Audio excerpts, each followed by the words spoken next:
All right. Now we've got sound. There we go. All right. What night is it? Sunday night? Must be the Sunday night Radio Baloney Live. I'm your host, Richie Baloney. Uh, I have to change that. There we go. So apparently YouTube is not, boy, we're off to not a good start on this stream. YouTube is warning we've detected video in your stream belonging to someone else.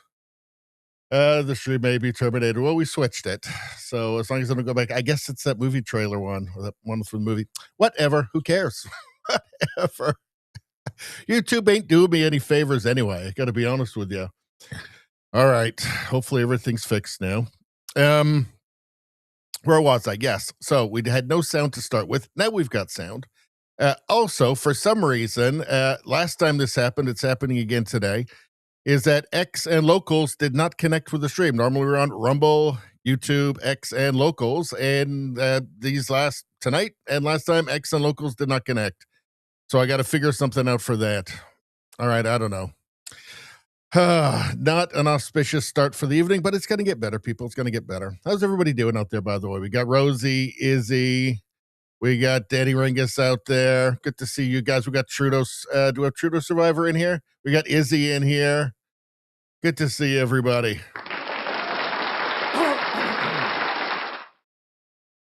All right. Now, what are we doing? Okay. I think we've got everything fixed. Let's just go. Let's get to the menu. What are we going to be talking about tonight? We'll go through very quickly, and then we'll go back to the chat, and we'll dole out some Radio Baloney Good Karma for everybody. Very special, premium, unadulterated Radio Baloney Good Karma. Or slightly adulterated. And then we'll go back and do these stories in detail. But what are we going to talk about? We are going to talk about, where is it?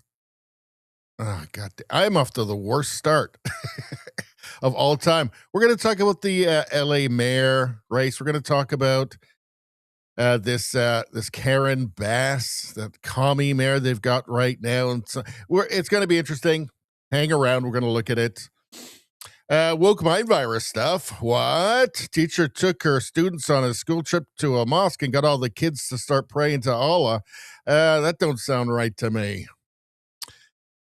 We're going to talk about woke mind virus. We're going to talk about the UK. What's going on there? What's going on with reform? Reform is kind of a watered down version of what people thought it was in the UK. I don't think they're going to be, reform does not look like it's going to be the savior of the UK. I think it's going to be restore. We'll talk about that. What do we have here? Oh, yeah. So with the tariff war between Canada and the US, now there's going to be tariffs on the mushroom industry in Canada. And, maybe it's time to stop with the insane rhetoric from Carney at this point. Everybody knows I did not like, I thought all the 51st state stuff was super unproductive, counterproductive, and just bad, all that stuff. But at this point, the Canadian leadership needs to step up and, just try and be adults. I feel like on the I feel like on the American side, we're hearing very reasonable things now from people like Scott Bessant. It's time for the Canadian government to step up. It just feels like at this point they don't want it, and there's going to be more problems because of this inability. Hey, look, Carney said he was going to get everything settled by July 1st last year. No luck on that. And I don't think he ever really wanted to. I think he likes it. What do we have here? We have talked about the insane propaganda project from the CBC where they hired far left Americans to come to Canada and try and humiliate like Canadian academics and retired RCMP officers in some insane far left struggle session witch hunt. I mean, they did this with tax dollars. Anyway, looks like the RCMP is getting ready. Maybe they're going to start suing because they're not very happy with this. And obviously they wouldn't be. And we'll take a look at that. Pierre Poilievre has made clear. Here's Billboard Chris asking him a question. And Pierre Poilievre makes clear he's going to do the right thing with the whole, I mean, I can't even believe these words are leaving my mouth. The child sex change policies in Canada. I mean, it's just so baffling how we ever got to this place. But in any case, Pierre Poilievre is making a firm stand, and I believe he does mean it. Here he is talking about how some of the a reporter's asking him about how some of the Indian extortionists are first-time offenders. Poilievre says, "I don't care." Yes, thank you. Nobody cares. Get them out. Let's see. So, what's going on in Canada? Well, Mark Carney told us that Muslim values were Canadian values. And, well, if that's true, Canadian values aren't what they used to be, let's just say. We'll go through that a little bit in Canada. Online Streaming Act, we're going to talk about that and what a terrible idea it is. Here's Melissa Lantsman talking about that's the Online Streaming Act, Bill C-11, which is destroying everything that it touches. It's just for censorship. That's what it's for. Here is a story you will not hear very often in Canada, especially not from academics, but a reasonable history of Canada in relations to the First Nations people here, the Indigenous people. You won't get this on the CBC. What do we have here? Now, I remember probably like 5 years ago now, something like that, talking to a friend, and he's like, "You don't really think there's all these communists, do you?" I'm like, in Canada, I'm like, yes, I do. Enthusiastically, yes, I do think so. And I've been proven right, and I'm going to show you why. So we'll probably spend a few minutes on that one. And then we're at the last bookmark of the evening, and it's a bunch of stuff you guys sent in. And there's politics, but there's also some funny stuff, and there's animals doing animal things, which is always great. Do we have any animal stuff in here? I'm sure we probably do. There's an animal. There we go. There's at least one. Anyway, bunch of stuff mixed up, a potpourri of video stuff, and we'll take a look at all of that. And of course, we have the sanding instruction show, and of course, anybody watching over on YouTube, please go and subscribe to the second channel, Radio Baloney News. This is where all the clip videos go now. They don't go on this channel if you're watching on YouTube. This is only for live streams. All the clip videos go to Radio Baloney News. It has effectively now been siloed, just like this channel has been. The one you're watching right now, watching the live stream on right now. That's why I started a second channel, which was going great. And now they've just siloed it. So, I mean, I guess you just can't win on YouTube, can you? Or maybe, I think it's very likely, also Bill C-11, the Online News Act now. So CRTC telling them what to promote and what not to promote. And that's Canada for you. All right, let's go to the chat. Now, as everybody knows, we're streaming on, we are live on YouTube and Rumble. We normally X and locals as well, but for some reason they're not connecting right now. I don't know why. But we are on Rumble and YouTube, and when you like this stream, you get good karma. And but when you're early, you get extra good karma. So who's getting the good karma tonight? Let's see. Rosie got the first like. How you doing, Rosie? That's 6 good karmas for you. Boom. Boom. Izzy got number 2. That's 5 good karmas. Boom. All right. Ringus got 5. That's 2 good karmas. Wow. Wow. Let's see. Izzy says, wouldn't be Radio Baloney without a clutch or two in his brain. Yep. Sorry, guys. Normally, it's pretty smooth, like 98% of the time. I mean, come on. Rosie says, I cannot hear him, but he is saying, damn it, Rosie. That's what I was. I was screaming it. Furious. And describing how great I am. That's right. Furiously screaming, damn it, Rosie, and how great I am. All right. What else is going on? What else you guys talking about before we get to the stories?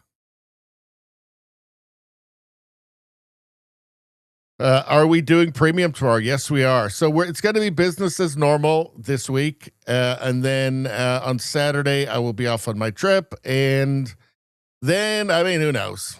Right? I don't know. I don't know what's going on after that. I'll definitely do a couple of streams for sure. But when exactly, I don't know. I'll try and update you guys on X. Let's see. A spam bot got like number 6. That's 1.75 good karmas. Wow. As he says, it feels more real with the glitches, less manufactured propaganda. That's right. Let's see AI screw up as bad as me. There's no way. Izzy says, defund this CBC. I mean, just, I was in a bad mood until I read that. Now I'm in a good mood. Let's see. Izzy says, Alberta independence. Yep. It's hitting some snags. Let's see.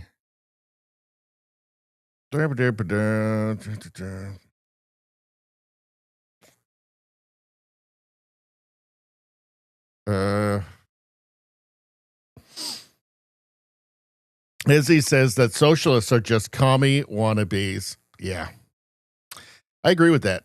It's always heading towards communism. That's the end goal. That's the end station. Let's see. Rosie says, "Oh no, that animal was on fire. You'll have to wait. It wasn't on fire, but you'll have to wait till we get there."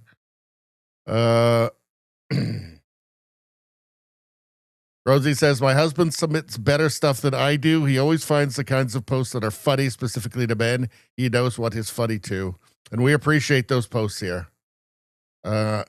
Izzy says, "Oh, this is so interesting." He says, "CommieTube is full of poo. Full of poo." I think he's right. Let's see. Rosie says, Commie gets nothing. Commie gets nothing. Let's see. Oh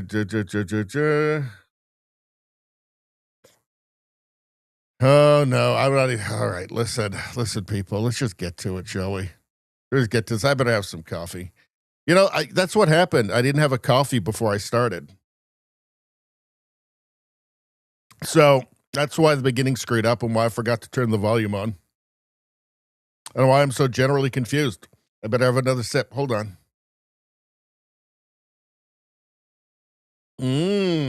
Rant juice. All right. So we'll just get to the news. All right. Look at this commie dingbat. That's Karen Bass there.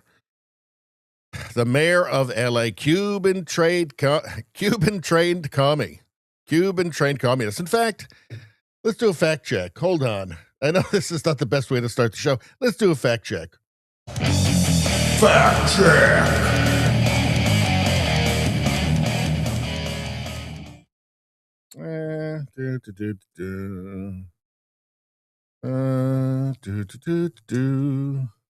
Here we go. Let's see. What do we got here?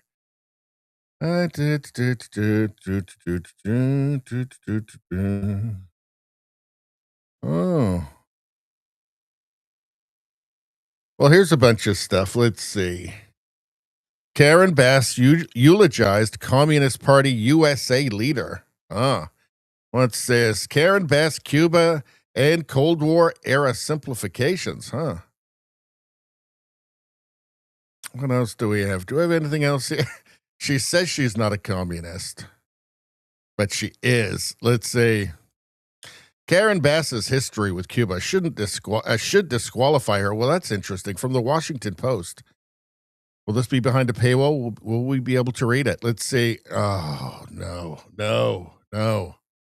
What can I do? Is there anything I can do about this? Is there? There might be something. Hold on. There might be a magic spell that I can cast on this article, and then we can read it. Let's see. Hold on a second. Eye of Newt. Hold on. What's going on? Ooh, it worked, people. It worked. Here we go. Opinion. Karen Bass's history with Cuba should disqualify her from VP consideration. This is from 2020. Representative Karen Bass, Democrat, California, is reputed to be among former Vice President Joe Biden's final choices to become his running mate. Well, it had to be a black woman, right? So let's see. Her apparent lifelong fascination with Cuba's communist dictatorship should disqualify her from that honor. In her youth, Bass was involved with a group called Venceremos Brigade. The group, which still operates, has for decades brought American leftists to Cuba to visit and work on projects sponsored by the totalitarian government. That's the kind that commies like. The exact extent of her involvement is disputed. A communist newspaper from 1975 suggests she was a leader and organizer in her native Southern California, while Bass herself has played down any leadership role, but acknowledged multiple trips to Cuba with the brigade to build houses and become commies. Dirty, filthy commies. So there you have it, folks. Commie connection. What's happening here? Breitbart News. Mayor Karen Bass, she's saying a lot of the calls that the LAPD get don't really require a law enforcement officer. So yes, well, most 99% of the calls the police get are for really just require social workers who have lost the will to live. And a lot of the calls that LAPD gets really don't require a law enforcement officer. In a lot of instances, it's quality of life. My basic belief is that over the last several decades, we have shredded the social safety net, and then we dump all of the society's problems. Shredded the social safety net. I don't believe that that's true, actually. Let's see. What's this here? Here's spending for California spending. Let's see. Since 2019, it's gone from 300 billion to 510 billion. So what's all that about? 300 billion, 357, 498 billion, 442. It went down there, actually. Wow. And actually down again, but then right back up again, 452 to 510 billion. That's a lot of illegal alien sex changes right there. A lot. They're not spending that money on useful things, right? This is all on like benefits for illegal immigrants. This is all throwing away enormous sums of money on homeless programs that don't actually do anything, that actually make the problem worse. They just keep lying. They just lie and lie and lie. Wow. What else does she say here? And expect law enforcement to deal with them. Now, in addition to that, I think a city of 3.8 million people has a very small law enforcement, very small police department. If you compare us to Chicago, 2 million people, 12,000 officers, we are 3.8 million with 8,500 officers. And we also have these events coming our way. So I believe in a comprehensive strategy, preventing crime from happening. When it does happen, intervene and also enforce when it's necessary. And the intervention, by the way, is done by non-law enforcement. I've got a feeling it's going to be the way that they've reduced the number of crimes reported now. So they're talking about how Democrats are talking about how the crime in LA is actually down. And the way they accomplish this is by making it so there's no point in reporting crime anymore. That's how you do it. So you just make it pointless for people to report crime because nothing gets done. Geez, it seems like Democrats have had a long time to solve the problems there, and they keep getting worse. What? Crazy. They can't even put out fires because they're totally incompetent and focused on, I don't know what, systemic bias or something. I thought we'd take a look at the mayor's race. So, at the latest polls, these are the latest polls in the mayoral race in Los Angeles. Karen Bass, 25%. Spencer Pratt, 22%. So he's the reality guy who's making quite a stir. We're going to go check out his stuff in a second. Nithya Raman, 18%. She's another commie, by the way. We've done a video on her. Adam Miller, 5%. And these other people, I don't know who they are. So that's one poll. We got another one here. Emerson College, who I think is consistently wrong, like badly wrong. But Karen Bass, 35%. And then this Rahman and Pratt are tied at 23%. You've got UCLA, Bass 25, Pratt 11. I mean, these polls are all over the place. But let's take a look. I think I've got some more. stuff. I think I've got some stuff on Spencer Pratt. Hold on a second. Let's see. Where is that? So here's Spencer Pratt. He's the reality star guy. His house burned down in the big fires there in the Palisades, and he's really angry at that nothing is happening. So Eric Doherty posted this. Let's hear what Spencer Pratt has to say. And he's like an insurgent candidate. Would you support giving the homeless people new teeth? You know, once I get them mandatory treatment and get them help and get them ready to get back in society, of course people need teeth. Is that a priority right now? No, what we need to give them is no more needles. Make sure they don't get fentanyl or the super pure meth or the super meth. That's the priority. But of course, whatever we need to do down the line, because the billions are there to help these people, but you need to have it to the people that actually need the help. There's a lot of people, because there's different boxes of homelessness. You've been following that, though. Yeah. I mean, everything she says is, so my dad's a dentist, so I'll never, shade, people getting good teeth. I understand that. But what these people need right now is more than good teeth. We have 7 people dying on the street. That's what we need to focus on. The teeth can come down the line. But until we get all these people ready for the City Watch this week, over 60% of the people on the streets of LA aren't even from LA. It's because these NGOs have bust them in because they're products. They use their social security numbers to get Medicaid money. They get state money, federal money, city money. These are products, these human beings. They don't care about these people. If they fix these people, the money stops. So when I get in, we unplug this whole complex, and the city is going to have billions of dollars to put back into our infrastructure. Yeah, look, like here's a lesson that Canada's been learning too. Like just saying that living on the streets and spending every second of your day either doing drugs or doing things to get drugs is not a legitimate lifestyle. Like it's not just like an alternate way of living, right? It's not just like this is a very bad thing. It's just human tragedy, right? Like you can, for all of the nice rhetoric around harm reduction and everything, right? You're still walking over human, zombies on your way to get your matcha or whatever you get from Starbucks. So I'm personally in favor of war on drugs too. This time it's personal because the collaboration with drugs is not working, clearly, right? It's not working anywhere that they're doing it. Harm reduction is a euphemism. It's a euphemism for life reduction and quality of life. It's quality of life reduction for the people who have to be around it, right? It's not good. It's a giant human tragedy that cannot get better. It can only get worse. When you're giving, free drugs, drug paraphernalia, needles, crack pipes, all that stuff, and you're saying this is all fine, just keep doing it.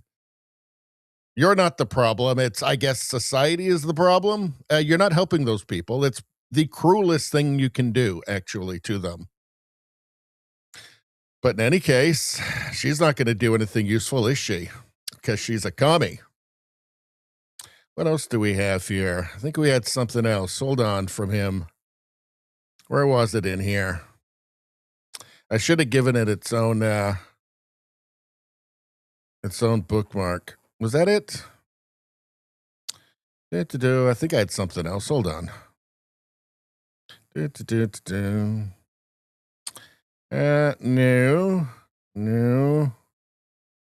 There's her. That's it. All right. That's all we got on that one. Let's go back to the chat. Totally got my shit together. Totally.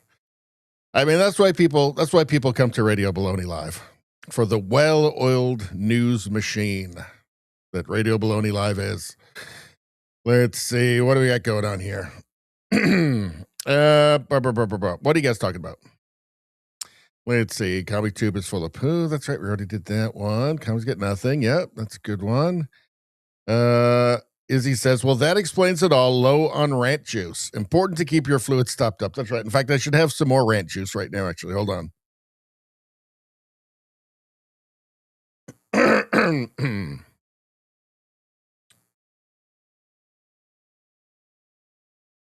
Izzy says she should spend more time helping the poor in a hands-on role. They won't do that. It's how they launder money, talking about how the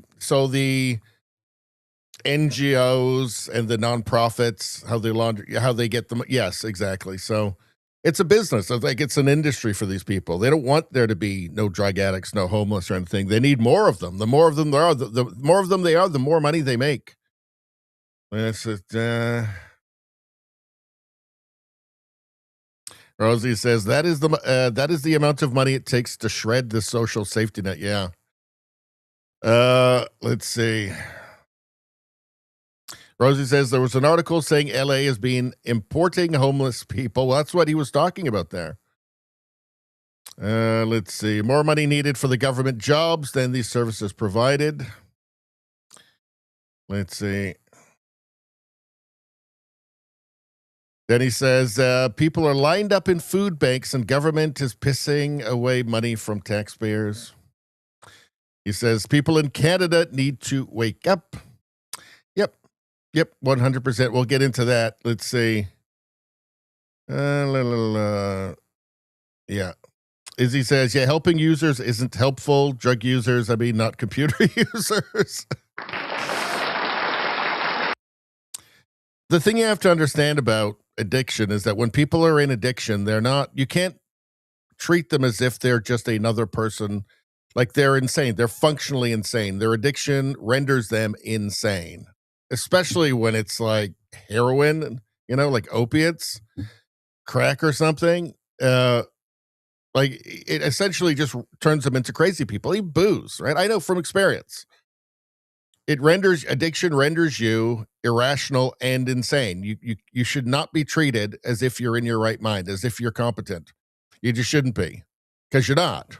Like you're completely deranged by the addiction. And it obviously making it easier to do that, making it easier to live on the street and be a drug addict is not going to help. People will say, yeah, I'll just do that. And then more people will do it. It should actually be very, very hard to do. That's how you stop it. Rosie says gambling addicts are as bad as heroin. Well, all addiction, it's without the E. All addiction is basically the same thing. Let's, all right, let's get to the next story. I think we'll get rid of these tabs. We don't need them anymore. And all right, woke mind virus. So how about this? I guess fan Carolyn Levitt. So a Carolyn Levitt fan page posted this about a teacher who took her students on a school trip to a mosque. An imam taught the children about Islam, showed the girls how to wear burqas. You can't make this up. And instructed everyone to kneel for prayer. Only one boy refused to kneel down. Fire this woke teacher. For one thing, that boy is a hero. He's a patriot. Let's take a look.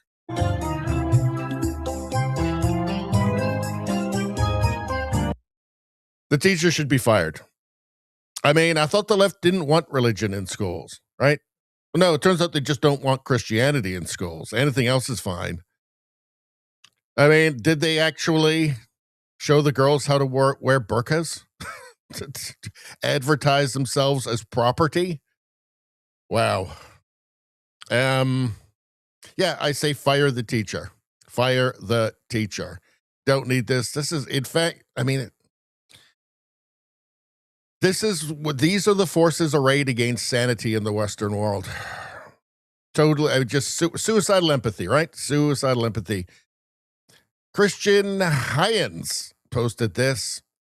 He reposted this. Michael Orthodox said, completely forgotten by the left, achieved nothing, and threw their lives away for nothing. Well, the thing is, too, they're white, so they can't be. There's automatically going to be resistance from the leftists, from the other leftists, including white leftists, because of their privilege that they believe them to have. So they'll be forgotten. They can't be the martyrs because they're privileged. They are, no matter what you do, you'll always be the oppressor. Like there's not enough groveling.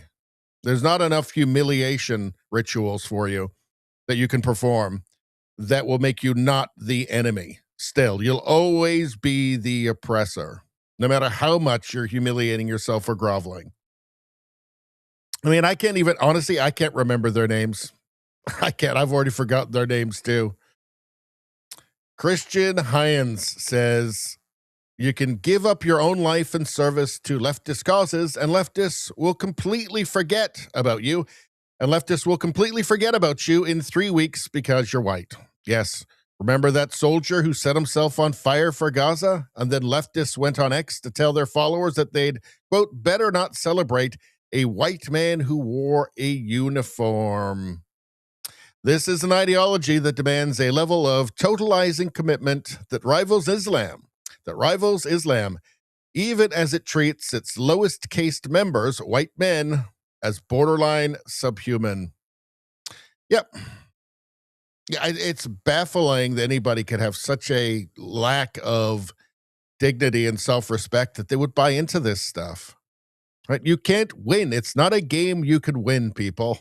It's just not. They're going to hate you anyway. What's going on here? Meanwhile, you can't have a mural. Everybody's complaining about the murals of Irina Zarutska there. Can't have that. I want to go into here. Hold on. Was there some stuff under here? So what's going on here in the comments? Courage is a habit posted this. They served their purpose. POS Mark Ruffalo wore a pin. That's all they got. Died protecting dangerous gang members, illegal aliens, and fraudulent Somalis. And again, I mean, it's shocking that you can't even drive your vehicle into a law enforcement officer to evade arrest anymore. I mean, it's so sad. It's basically Nazi Germany, right? Let's see. Cause of death, legacy media, Democrat sanctuary policies, left-wing NGOs, and they're already forgotten. Let's see. Oh, what was this one here? Oh, yeah, they changed his picture, right? Because they didn't think he was attractive enough in this one. That was, who was it? It was MSNBC. So they had to, I guess, put a filter on. They had to change his picture to make him more handsome because it's just propaganda. Everybody knows that now, right? It's just propaganda, right? Everybody's got that. Hitchens Razor posted this. Everyone knew those two would be quickly forgotten. They're both white. The left doesn't give a damn. We've known they don't give a damn for about a decade, even among their own allies. In August 2017, activists accused their own white allies of being so racist, it's ingrained in their blood and DNA, proving they view their own allies as enemies. Believe me, check the video. Well, look, the thing is that the people organizing the anti-ICE stuff want people like this, want people like this to die. Like they want them to, right? They're like Hamas, right? So they want their own people, their own supporters to die because of press. I mean, the press went crazy with this stuff, immediately lying about them, immediately lying about who they were and what they were doing. And they wanted it. They want this to happen. Like they want them to die. And then they throw them away. You know, they get a bit outraged. They get a bit of good, quote unquote, good press for a couple of weeks. And then they're gone. And they know it. We died doing what we loved the most, trying to prevent rapists and pedos from being arrested. That's the truth. That's just the truth. Died for nothing award. Yeah. Wow. And literally for nothing. For people who still hate them. No matter what they do. Yeah.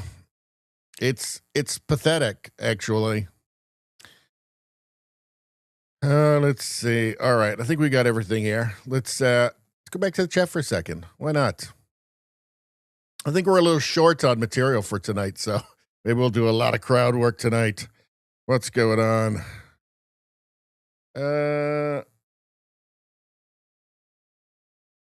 What is going on? Macross says, cause of death, elongated head. Jeez.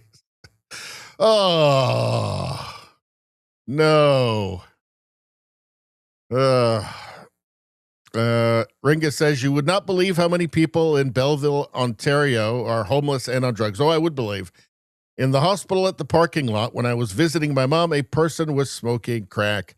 Well, you know, in Vancouver, they made it legal. Or I think all of British Columbia, the NDP made it so that, well, you couldn't be arrested for smoking crack in the hospital. So, yeah.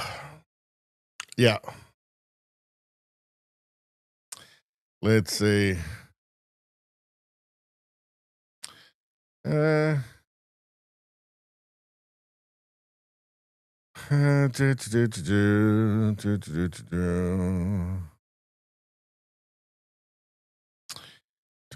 Rosie says dead air. Is it just me? I think it's just you, Rosie.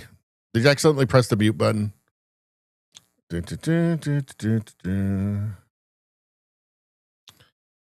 Spambot says, I feel pretty okay. Pretty good. I can't remember who they are. I can't remember which one that was, actually. Let's see. So I know that's one of them. Let's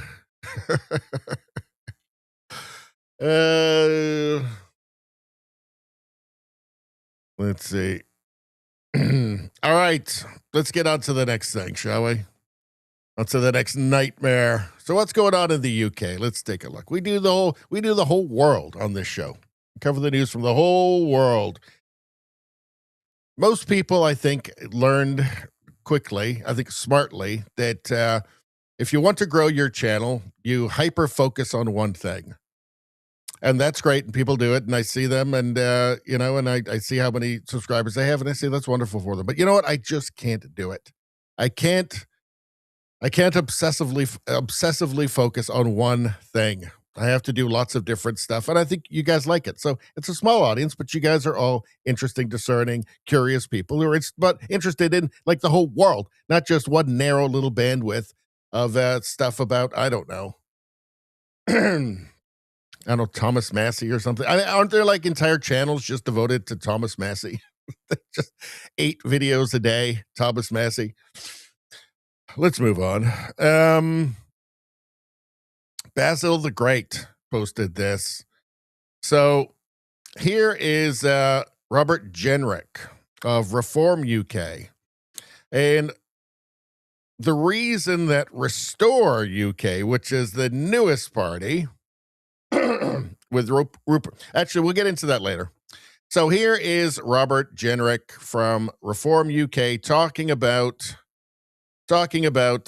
deportations. So Reform is supposed to be the far-right party, the far-right that's taking over from the Conservative Party, and they're supposed to be way further right. Now, they've taken a bunch of actually Conservative MPs, and I think even they got a Labour MP or two, maybe even a Green MP that they've taken in. It turns out they're not really so far right. I think most people who are opposed to their country being flooded with infinite immigration don't really care what you call them, far right, whatever, as long as that stops. But in any case, it looks like, the insurgent party in the UK that's kind of upset the whole establishment picture. Reform is not, it sounds like they're better than the Conservatives, but maybe not quite good enough. And that's why you're seeing another party, Rupert Lowe, who was in Reform, got kicked out of Reform, but his rhetoric is the rhetoric of somebody who's actually serious about solving the problems in a serious way. Let's take a look at this. Here's Robert Jenrick. You're saying to me that a foreign person who is legally resident but lives in social housing will be deported under a Reform government just because of that.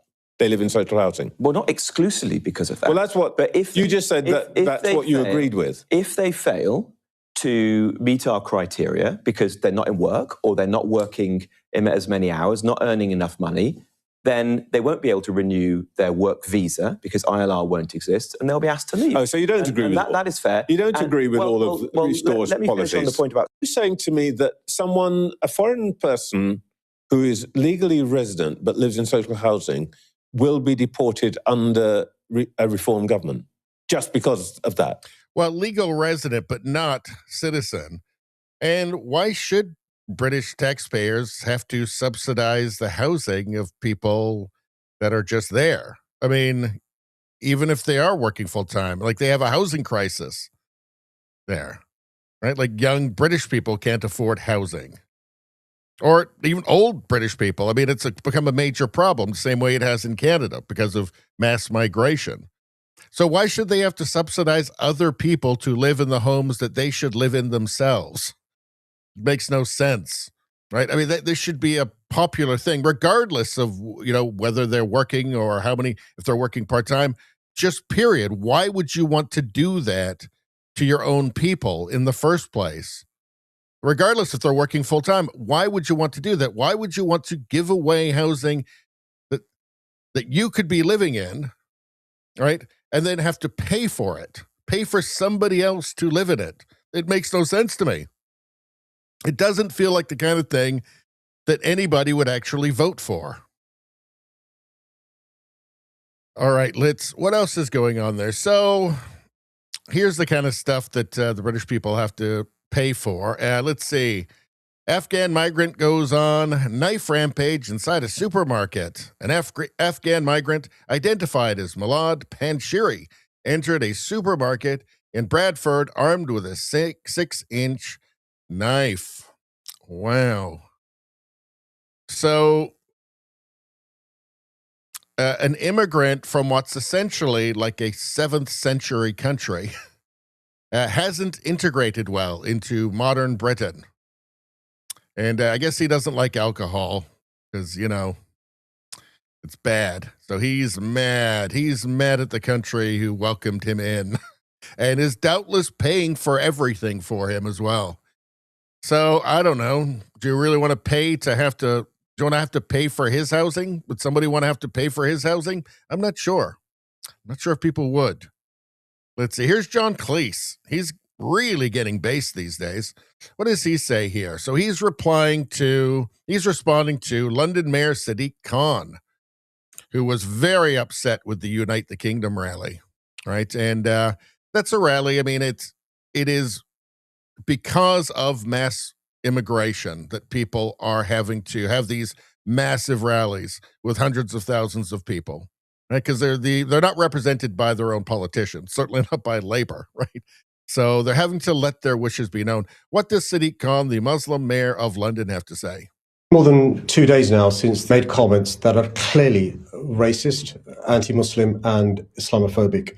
There's been still no firm condemnation from the Prime Minister or anybody else in a senior position in government. I'm unclear why they're unwilling to call out what are clearly Islamophobic, anti-Muslim and racist tropes. I'd be the first person to call out tropes that are anti-Semitic. So would the Prime Minister, I'd hope. Why? I don't think that he would, though. I really don't think that he would, because there's so much of that in London, just openly in the streets, and he doesn't say anything about it. So, yeah, he's just lying there. But anyway, everybody's phobic. Is that the right word? Well, let's see. John Cleese has something to say about it. John Cleese says, perhaps some British don't like the Muslims who say they are going to take over Britain. Apparently, people who don't like that are far right. But it sounds pretty sensible to me. I don't want British values to be replaced by child marriage, clitoral surgery, beating wives, and stoning adulteresses. Call me old-fashioned. You keep calling us Islamophobic. We are really just pattern recognitionist. Pattern recognitionist. Who's that? Mac Breck.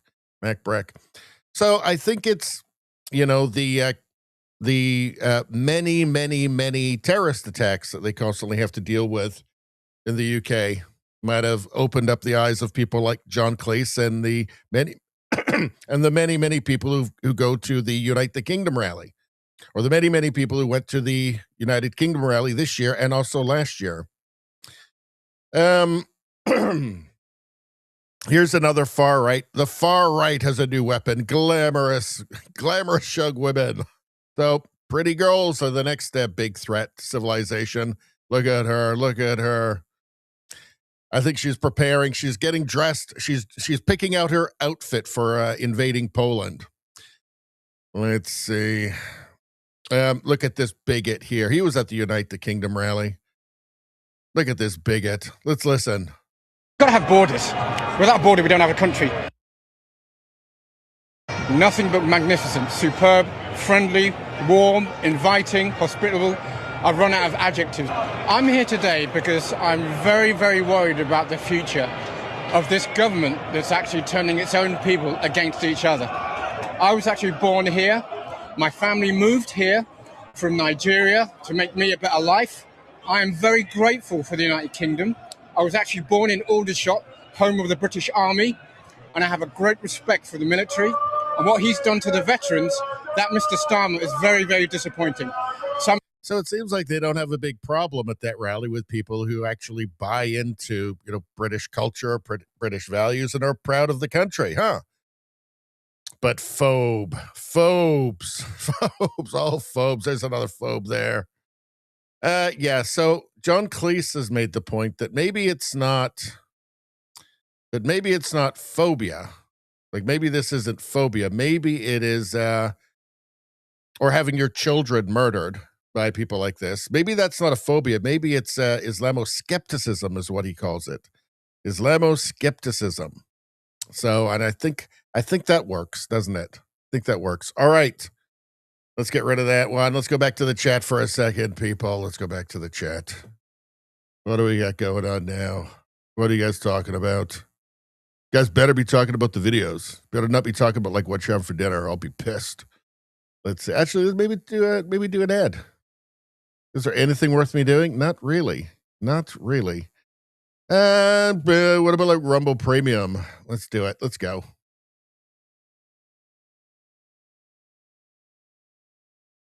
All right, people, you've probably noticed Rumble is growing fast and it's not slowing down. They're building a real alternative to big tech that puts creators first and actually protects free speech. And now there's Rumble Premium. I'm a proud member. The day that I became a Rumble Premium subscriber was the happiest day of my life. Way better than anything. Holding my firstborn son, way better. And now there's Rumble Premium, an easy way to upgrade your experience. And how? With Premium, you get ad-free viewing across the platform. No pre-rolls, that's the best. No interruptions, that's the best. Just the content that you came for. Plus, Premium members unlock exclusive content like bonus videos, maybe anti-communist materials, well, definitely on Radio Baloney, behind-the-scenes drops, and more from your favorite creators. Right now, Rumble is offering a $10 off an annual subscription. Just go to rumble.com/premium. That's rumble.com/premium and use the promo code. Don't forget this promo code studio at checkout. So that's rumble.com/premium, a promo code studio. That's rumble.com/premium, promo code studio. No ads, no communism, at least not on Radio Baloney. More freedom, I like that, and content you actually care about. That's the deal, people. You know what to do.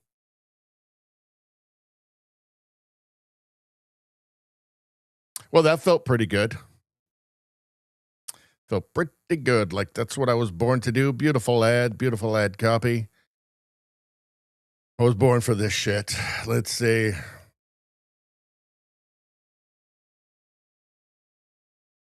What are you guys talking about? What the hell are you guys talking about? All right, I'm just going to go to the end here. Apparently, oh no, Rosie went to find her book of magic spells. Uh-oh. Let's see. What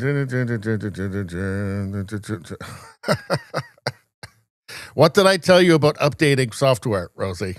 It's your own fault. You were warned. Let's see. All right. All right. So what's going on here?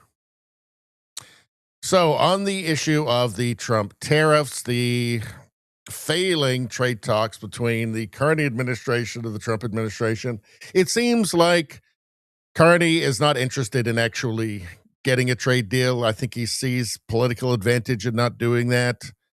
And, ultimately, there's no net zero in the States. So there's nowhere for him to make money down there. So I guess he just wouldn't be interested at all. Food professor posted this. He said, Americans are going after our mushroom growers simply to send a political message. Well, even though I thought that the stuff about, governor of Canada, 51st state, totally unproductive, counterproductive, and not a fan of that at all, especially if the goal was, Fortress North America, which we heard those words from people like Harold Lutnick and Besant in the Trump administration. That just, those comments from Trump just cut that off at the knees and basically made it impossible. And that's really the direction that Canada should be going, greater integration. But in any case, Carney doesn't want it anyway. Obviously, he's just been making it worse and taking every opportunity to poke a stick in the eye of the Trump administration and all of the officials nonstop ever since. So let's hear this. Argument. I wouldn't say so, because as you just said, in America, they do support their farmers in different ways. Sure. But they're buyers. They buy half of exported mushrooms that we have. And so if That's a they big deal. decide, it's a big hit, absolutely. And so is it politically driven? I think so. Absolutely. So it's not, it has nothing to do with economics. There's no rationale. I'm expecting this to happen more and more. Americans are going to hit different sectors in different ways. This is it's unfortunate for our farmers in the mushroom business. But unfortunately, I'm expecting more of this, because the rhetoric coming out of Ottawa against America has been incredibly argument. I wouldn't say so, because as you just said, in America, they do support their farmers. And did we come around to the start again? Let's watch this one more time all the way through. Hold on. Argument. I wouldn't. Actually, we don't need to. Political. A lot of what's happening is a self-inflicted wound, or they are self-inflicted wounds on Canada's part. The media, the politicians, all were pretending total innocence when Trump started talking about tariffs originally. And no, I mean, they had a point. Like the auto tariffs, well, those were tariffs only on non-USMCA or CUSMA compliant parts, right? So the fact that they weren't compliant means that they're not supposed to be in the cars, right? So that's us not living up to our end of the bargain, right? Even with the dairy stuff, they didn't actually want to get rid of supply management. They just wanted to be able to actually get the amount of product into Canada that was allowed, and that wasn't happening, right? So we're not innocent in any of this, right? And obviously all of the Chinese infiltration of Canada was going to be a big problem. But right at the start, again, everybody was like, oh, like we'd never even heard of tariffs before. Like, what's this evil that we're hearing about from Trump, these tariff thing? We have no idea what this is, any of this is even about. And since then, it's just gotten worse and worse. A big problem for the United States, and this is for both Democrats and Republicans, it was a problem for Biden before Trump, are the insane internet bills from Trudeau and also now from Carney as well, right? Especially Bill C-22 is a major problem, but all of it, the Online Streaming Act, another one, the Online News Act, Another huge problem. That's the reason you can't get Canadian news on any Meta products like Facebook or Instagram. So the whole thing is just, it's been handled unbelievably badly, almost as if the Carney government wants to tank trade with the States for its own, for Mark Carney's own purposes. Totally insane. So yeah, this is just going to continue. I don't think it's going to get any better, and I don't think we're going to see anything positive come out of the Kuzma review.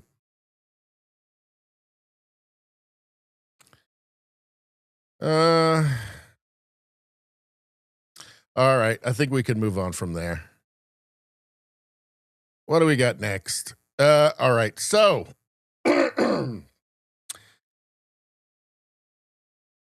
so I've made a couple of videos now about the insane I don't know what you can call it other than, propaganda project from the CBC, funded by the CBC, in which American far left extremists were hired to come to Canada and do a prank in quotes, on Canadian academics and retired RCMP officers. Now, of course, the Canadian academics are, essentially dissidents against the mainstream narrative in Canada regarding residential schools, and especially the claims of unmarked graves in Kamloops and across Canada, for which there is actually no evidence. And they are correct when they say there's no actual evidence of these things.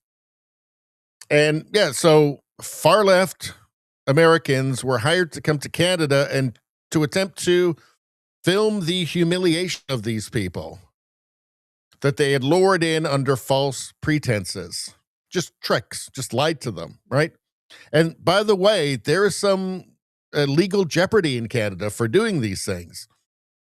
Cosmin Dezerza says the RCMP said it's engaging with its legal services team after veterans of the force were lured to the CBC Vancouver studio under false pretenses. Well, let's go to the article here. Exclusive. This is from Juno News.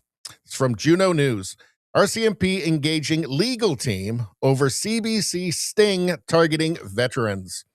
The RCMP told Juno News in an exclusive statement that it has engaged its legal team after a CBC sting lured veterans of the force under false pretenses and humiliated them on stage. Retired RCMP? Are you kidding me? I mean, this is just evil. It's paid for by the CBC, which means it was paid for by Canadians. The Royal Canadian Mounted Police told Juno News it is working with its legal team and the Canadian Broadcasting Corporation to reach a resolution on behalf of the RCMP Veterans Association after the veterans group confirmed its members were targeted and, in some cases, traumatized by a CBC sting project that has since been paused. I mean, this was a big, elaborate deception, right? Where they were lured in over a period of time and then humiliated in front of a crowd. Sources corroborate there were multiple former RCMP officers targeted in the operation and lured to the CBC Vancouver studio under false pretenses, where they were subsequently humiliated. This was greenlit by the CBC, people at the CBC. It shows you what a demented bubble they are in, that they just thought this would be cool. They just assume that everybody's a demented leftist, a cruel, demented leftist. In an email to Juno News, the RCMP said the National Police Force is concerned about the mental health and well-being of its veterans after the CBC allegedly lured former officers under the guise that they would be honored for their service to Canada, only to confront them before a live audience with accusations and insults portraying the RCMP as an evil organization that should be dissolved. The people that they hired to put all this together were from something called the Yes Men from the United States. These are far leftists, you might say far left extremists from the United States. Here's the first thing on their website, and it's a crap website, by the way. It's garbage. There's a low-risk way to fight fascism and also learn what it is. Like, fascism, this is the first thing that's on here. This is not a comedy troupe. This is explicitly political and radical. Let's find out who the fascists are. So all those retired RCMP officers. Here's a fascist here. Just an author, right? Let's see who wrote about John A. MacDonald, Jerry Amernick. Apparently, this is a fascist. Let's see. There's Frances Widdowson. She's a fascist too, apparently.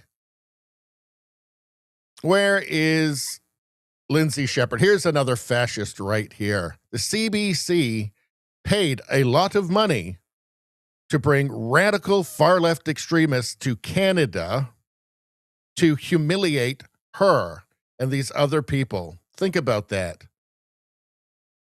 Look, here they are. They're hijinks. Here, these are the faces of people involved with ICE. That's a very dangerous thing to do, to post pictures of people involved in ICE. You know, people enforcing American border law. There's been assassination attempts. This is a very dangerous thing to do. WTF is ICE doing? Have you seen it? Like, this is ICE is horrific and not even hiding their fascist ideas and actions. Yeah, nobody should have a border. Nobody should have border enforcement. Nobody should have immigration law. Certainly shouldn't be enforced. That's fascism, didn't you know? Quick, CBC, give these lunatics some money. It's grotesque. Let's see. Quote, the RCMP was informed of an incident involving an RCMP Veterans Association member who volunteered for a CBC documentary series about an episode featuring life after retirement from policing. This is how they tricked them. The veteran has relayed her experience and describes being subjected to a prank during filming in Vancouver in March 2026. These aren't pranks. This is propaganda. The RCMP stated that since receiving the report from the female veteran, it had been working on behalf of the RCMP Veterans Association to seek a resolution, including by communicating the RCMP's concerns directly to the CBC and engaging with its legal services team. I'm sure the leadership of the RCMP is actually just as woke and far left as the leadership of every other institution, and probably nothing will happen. I would hope they would sue. They should be suing. And also, by the way, I mean, RCMP, there are parts of this that do create legal jeopardy, like lying to people, giving false information, luring them to a location under false, what's the word I'm looking for? Put it in the chat. Under false, my brain doesn't work, people. You know that.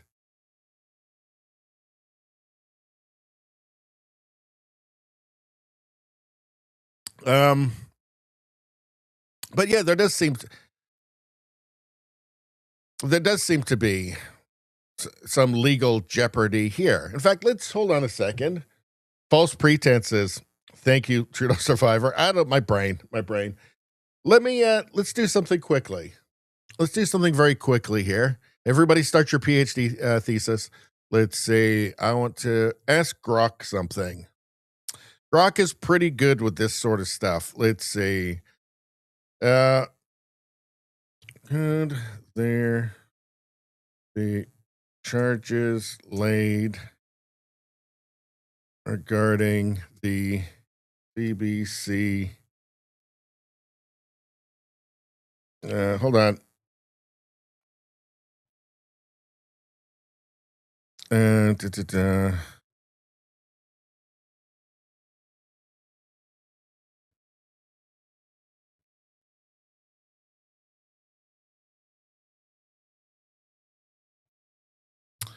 Hold on. There should be 1 second. To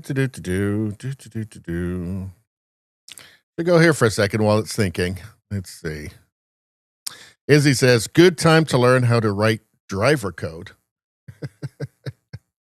All right. CBC should be sued. Ringus says, yeah, I agree. I mean, if there's any chance of success, and I think there would be, Richie is doing a Biden. I did a Biden, didn't I, by forgetting false pretenses. Oh, God, my brain doesn't work anymore, people. Let's see. Oh, it's still thinking. All right. Hold on. A bunch of stinking retard commies, JJ says. Good to see you, JJ. Let's see. McCross says, love you, Richie, but I'm glad I am not Canadian. Well, yeah, it's not great. Not great. Let's see. I guess we could go to Holland, McCross says. They could fund themselves to create shit like this, Izzy says. Yeah, look, defund the CBC. And if they can make it on their own, well, then they can do this if they like, but not with taxpayer dollars.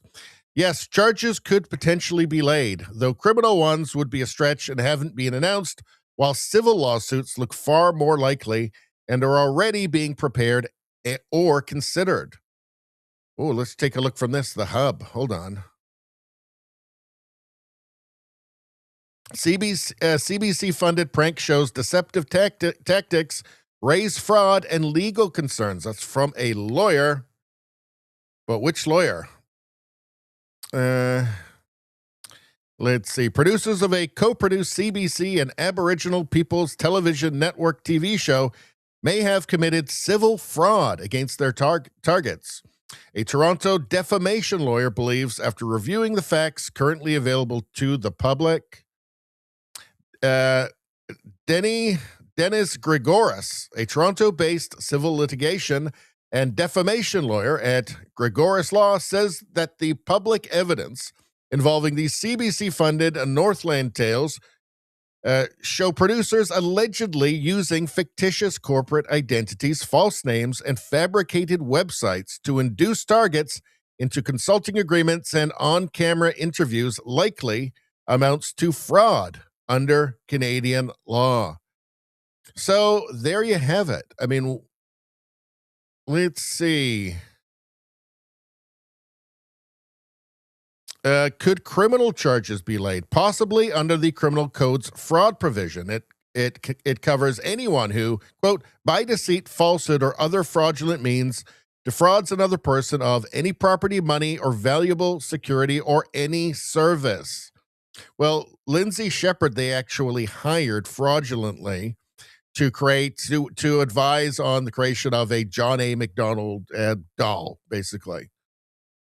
The deception here was clear and material: fake identities, fake purpose, fake honor events. Victims provided a service, their time, appearance, travel, on-camera participation they would not have agreed to without the lies. In some cases, there were payments, honoraria, or reimbursed travel expenses induced by fraud. So, hopefully, civil law, criminal law, whatever. I just want them to go after them. That's all. Now, hold on a second. Was there something else down here that I wanted to see? Let's see, where was it? Hold on. Was there something else that I wanted to see? Was it in here? Where was it? Hold on. Where is it?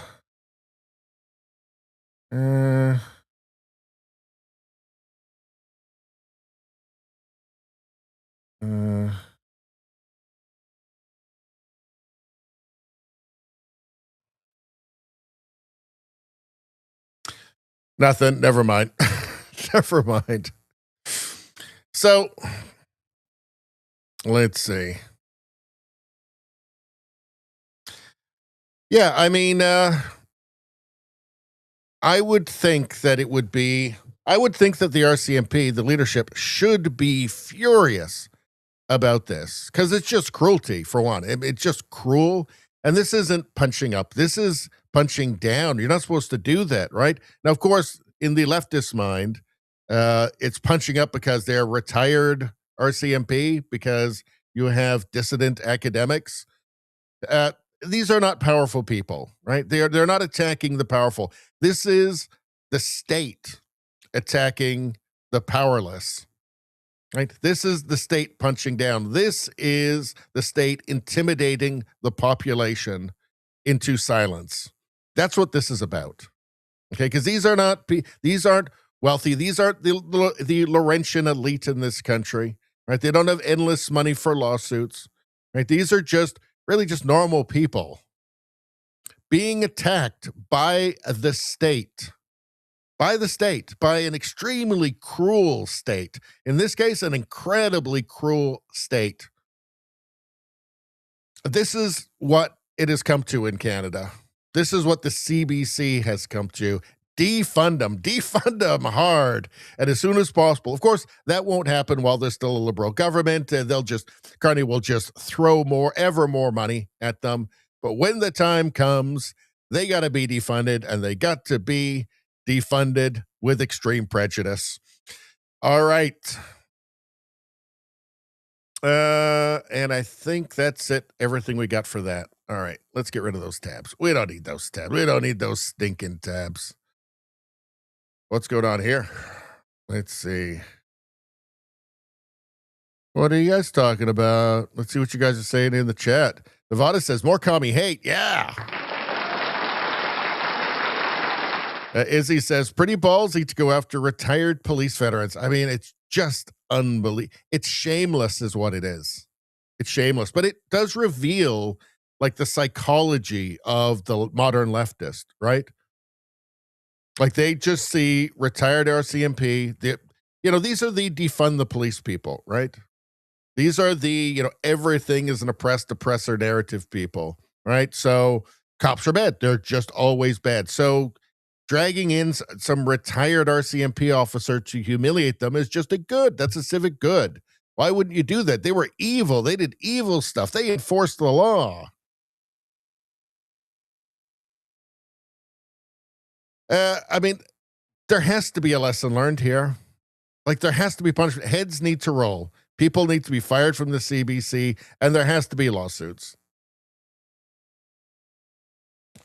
Nevada wants to conquer Greenland after the long weekend. Who's joining them? Let's see.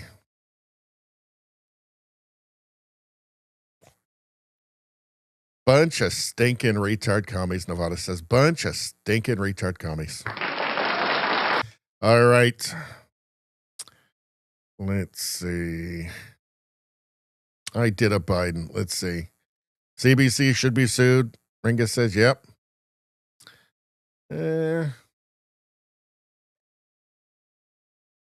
McCross says, you know how to tell the hantavirus is a grift? The WHO is involved.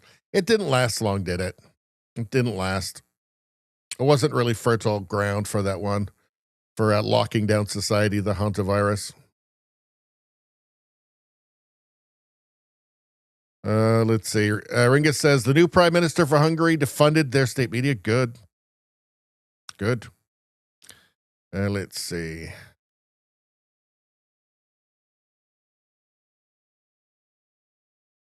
Elf Support asks, why have Canadians gotten so brainwashed? Is it communist-controlled mainstream media there? Yes, it is. In fact, it's funny you should say that. We're going to cover that tonight. I got a big, long section of that towards the end of the show. And I'll show you what's going on. Let's see. McCross says, the cold slows logical thought. That doesn't explain the summer. Izzy says, I can't wait for it's just a prank, bro, defense in court. Yeah, it's not a prank. It is not a prank. There's nothing funny about it, just cruelty.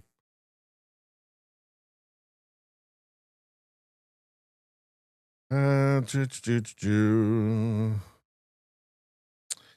else we got here? Cross says the main affliction in Canada, cabin fever. That's a good theory.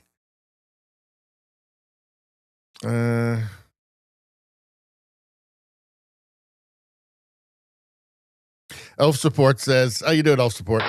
Says Radio Canada's logo looks like a red coronavirus. All right. What do we got going on here? So Billboard Chris, Billboard Chris. He is the man who has the billboard. Says children cannot consent to puberty blockers. He goes out in the street, tries to have conversations with normal people, films that he's been attacked before. He's had his arm broken. Very brave guy, and he's doing something that in Canada is very, very brave. Like, challenging the orthodoxy, the woke orthodoxy in Canada. And here he had a chance to ask Pierre Poilievre a question about child transition. Just the words, I can't even believe I'm saying them. Like child sex changes in Canada. Like, it's so insane. It's just surreal that it's even an issue. I mean, just those words. Like, you think, am I in an alternate reality? How did that become a thing that people would just accept? It's so crazy. But let's watch this. It's at 2 minutes 45 seconds, and we're going to play it all the way through. Good evening. My name is Billboard Chris. My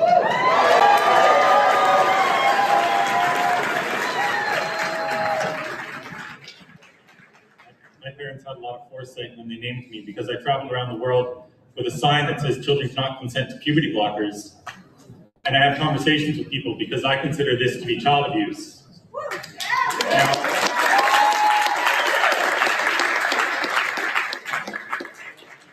Now, I know you've spoken briefly about this before as it being a provincial issue, and I'm thankful for people like Carrie Lynn Findlay, who sat down with me at my home a couple weeks ago, because if elected leader, she plans to ban this. I'm thankful to people like Harman Bangu, one of our MLAs who's in the room tonight, who also is enthusiastic about banning this.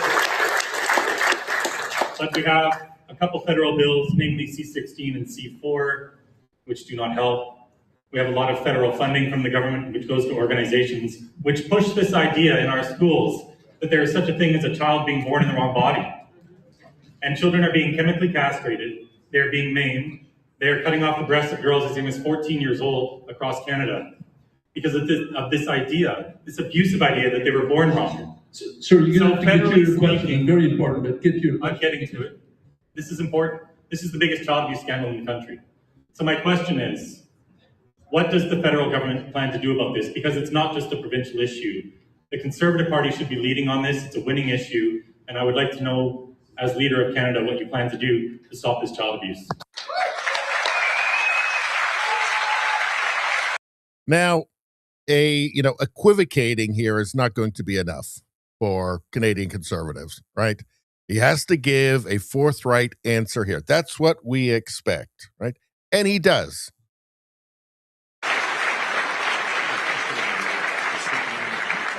The policy of the Conservative Party, as adopted by our national convention in Quebec City 3 years ago, is that there should be no irreversible sex changes for kids, period. That is our policy. And I support that policy. I support that policy. I don't think when you're not old enough to get a tattoo, to go into a liquor store, to have a drink, to join the military, to vote, that you are equipped to make the decision to irreversibly change your body. And I think it's wrong. It shouldn't be happening, and it shouldn't be allowed, period. We also think that biological men have no place in female bathrooms, change rooms, sport, period.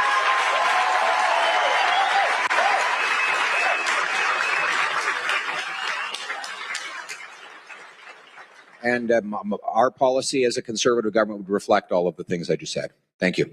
Good, thank you. Of this idea, it's surreal that even has to be said. Like, how anybody could listen to that and not just go, oh yeah, that's perfect. That makes perfect sense. Right. Yeah, obviously. It's surreal that it has to be said in the first place, that has to be a question asked of a politician. Right? Will you prevent so-called healthcare providers from stopping children from growing into healthy adult bodies? But will you prevent them from mutilating children over a gender ideology, over an insane gender ideology that's totally unmoored from reality, right? It's basically like some kind of like woke alchemy or something. Like it's really baffling how we got to this place. I mean, I guess everybody has just been asleep. Right. So for the sake of this redefining of the word gender into an infinite series of abstractions, totally unmoored from reality, right? Now you have to stop children from going through puberty and developing healthy adult bodies, which is not reversible, by the way. Obviously not. You're not going to be on puberty blockers for 5 years, go off them, and then you're just going to have a perfectly normal puberty. We know this. In Sweden, Denmark, Norway, UK, a bunch of like the most woke countries in the world, okay, they've all taken steps back from this because they've looked at the data and said, oh yeah, everything, actually, none of what we've been told is true, right? In fact, the evidence is negative. It is not positive towards this stuff. It's negative, right? It's actually doing harm. It's bizarre that this has to be said.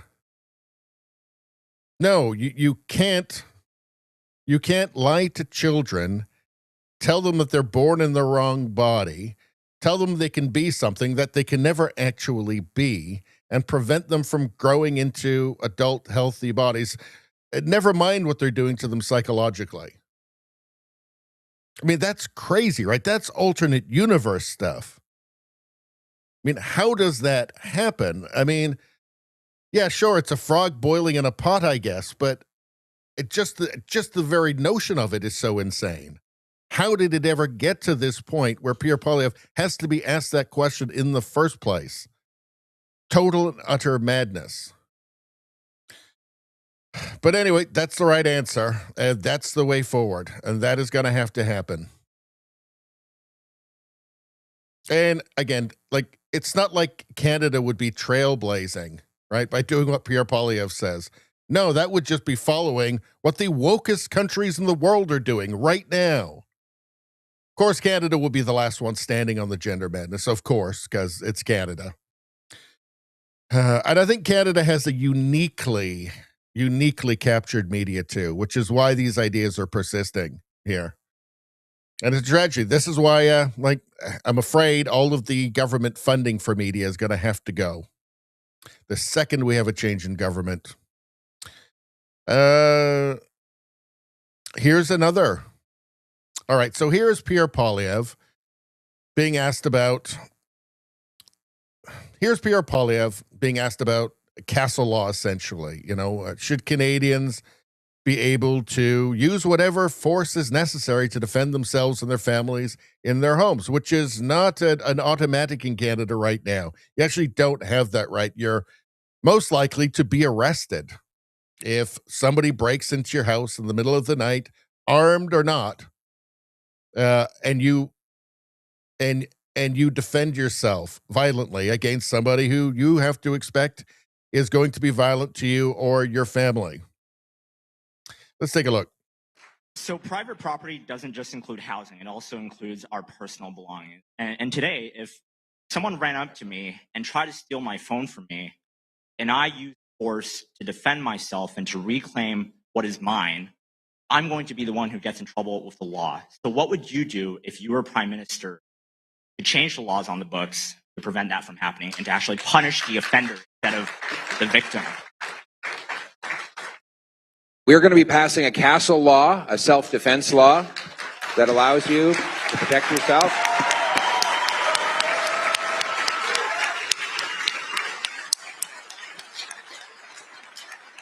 And that law will create a presumption that if someone enters your home illegally, that you have the right to use whatever force you deem necessary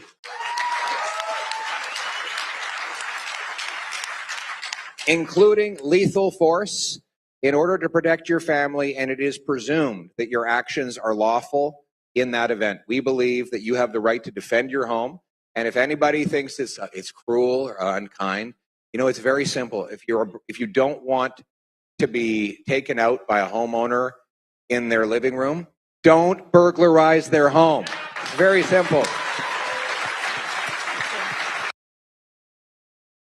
I just feel like, whether or not you're, breaking into somebody's home, right? I feel like in that case, certainly the second you cross the threshold, the second that you cross the threshold, you've left your rights outside, because the homeowner, the person inside, the renter or homeowner, has no idea what your intentions are.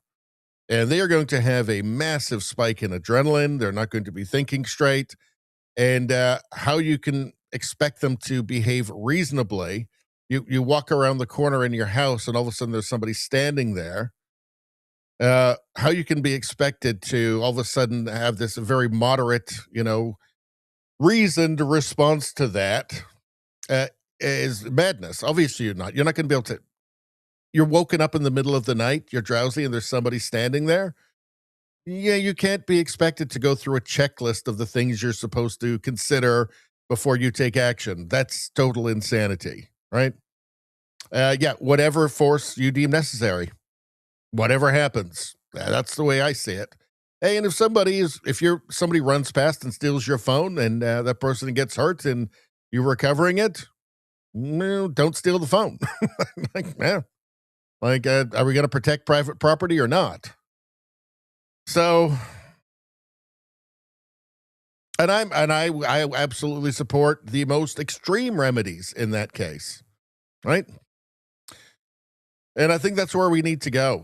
I think that progressivism has really revealed its ugly face across the Western world at this point, and eventually you just have to recognize that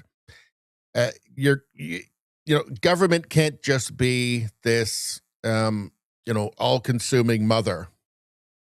It can't. You need to have dad too. You need somebody to make the hard calls as well, and recognize if you want to have a society that's worth living in, right? Well, you've got to be tough sometimes, right? I'm all for war on drugs too. I'm all for it. The collaboration with drugs has been a massive, massive failure. And by the way, drugs fuel so much of break and enters, so much crime, because people need to keep getting more drugs. Even if the government's giving free drugs, it's never enough. Often they sell the drugs the government gives them so they can buy more of the kind of drugs that they actually want. Right? So, yeah, I'm all for now just saying, harm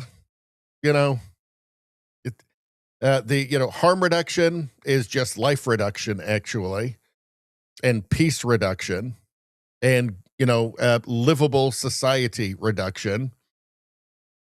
And, it's time to, unfortunately, get tough. Get tough again. Time to let dad take control. And dad doesn't like what he's seeing. All right. What do we got next? Actually, I want to go back to I want to see your guys' comments here, because I know I have something to say. Let's change the channel here, though. What do we want? Let's go to, we go to the weather channel. Go to the weather channel. There we go. Oh, it's looking good in Mexico. Let's see.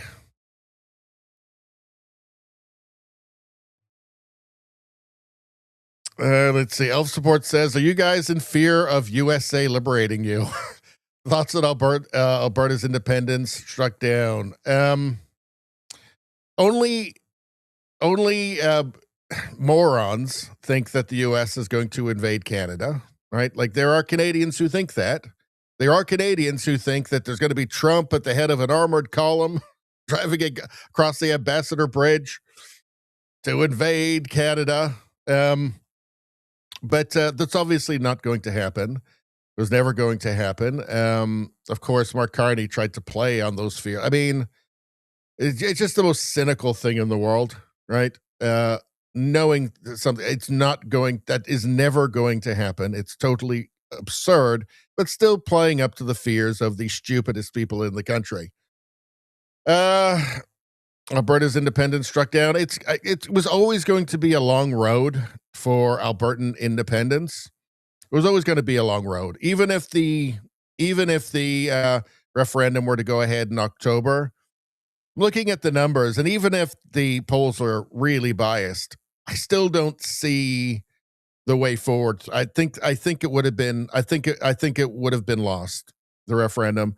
I think it's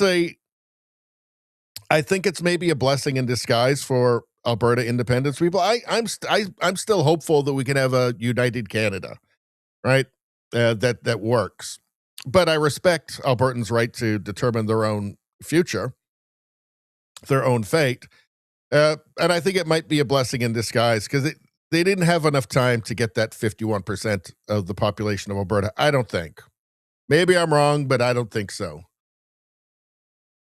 Let's see.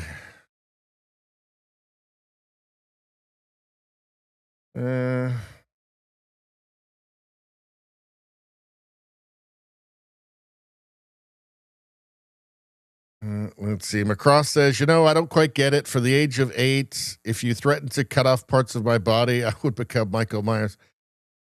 Well, the thing is that they get them young, and then they socialize them that way, so that by the time they get to that age, they've been totally brainwashed and totally confused.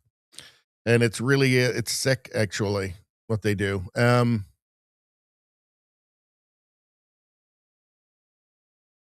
Trudeau Survivor says it should be outright banned, not only for children, but for everyone. Turning people into lifelong medical patients is not healthcare.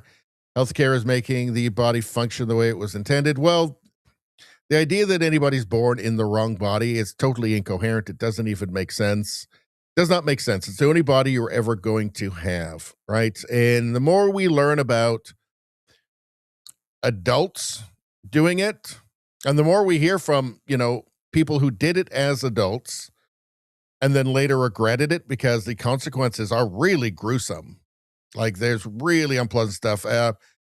There are people who do not regret it, but it doesn't seem like, doctors are getting real informed consent, even from adults. Obviously, a child cannot give informed consent for this stuff, puberty blockers or anything like that. That's totally insane.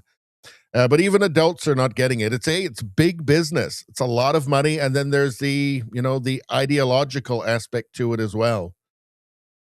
So, I mean, in Canada, for instance, a doctor is not allowed to suggest that there may be a different cause for somebody's, gender dysphoria or discomfort in their body or whatever. You're not allowed to. You lose your medical license for doing that, right? Like, you have to affirm. Whether it's a 5-year-old or a 50-year-old, that stuff needs to go, right? Certainly there are major problems with it for adults as well.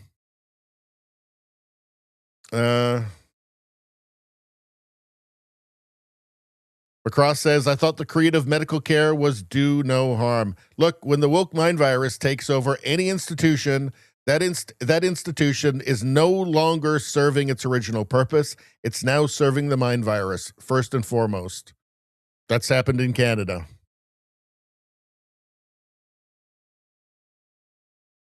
Let's see. Rosie says that Ebola and ticks with alpha galactose are their next run. I keep seeing a lot of stuff about the ticks. Maybe we need to take a closer look at that. I did see one thing where there was like people, it was like on a farm and somebody had like a little box and they were saying there was ticks coming out, but it wasn't ticks, it was ants. So that stuff, you really need to spend a lot of time. I would need to spend a lot of time really combing through it and finding out what's real and what's not.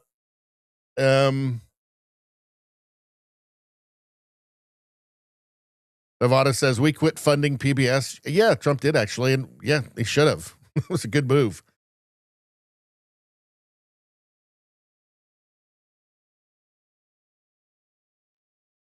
Let's see.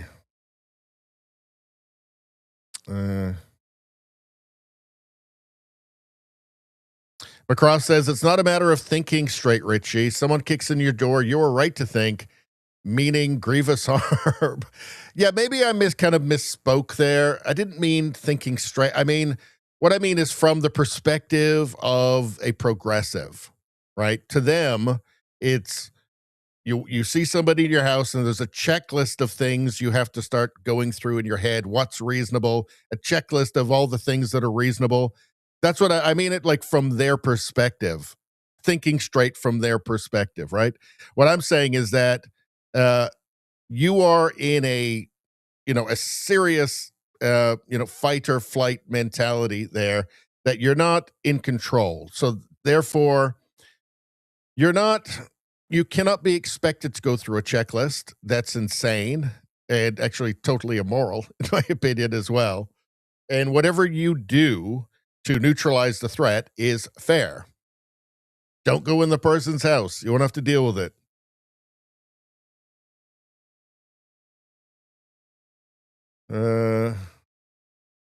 McCross says, if someone kicks in my door, I am not going to validate. One, they are armed. Two, all they want is my phone. I am going full the purge and going to end the threat. That's the way it should be, because you don't know, even if you see somebody, you don't know that you don't see a gun in their hand or a knife or a crowbar or something in their hand. So what? They might have one in their pocket, their waist. You have no idea. You have no idea what their intention is, and people are dangerous. Somebody can kill you without a weapon, right? So maybe they're like a 15 black belts in jujitsu or something, and they can easily strangle you. Like, you have no idea. Anyways, it's not up to you. The onus shouldn't be up to you. There should be no checklist of reasonable actions, right? Whatever you do is reasonable. That's my opinion.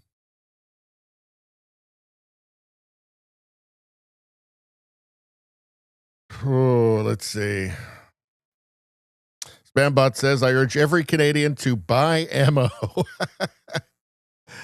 Even if you don't own a gun, it will confuse the gun grab folks. Well, what did he say? Spambot says, right inside my front door are empty boxes for 50 cal bullets. Well, that sends a message, doesn't it?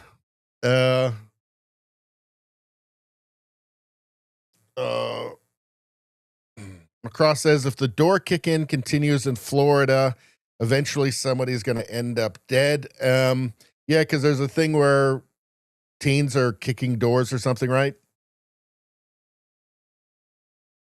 Let's see.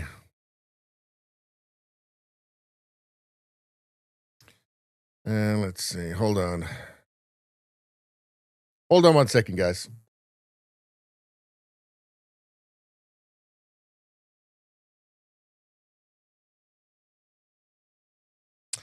Sorry, I had to stretch. I was laughing there and I gave myself a stitch.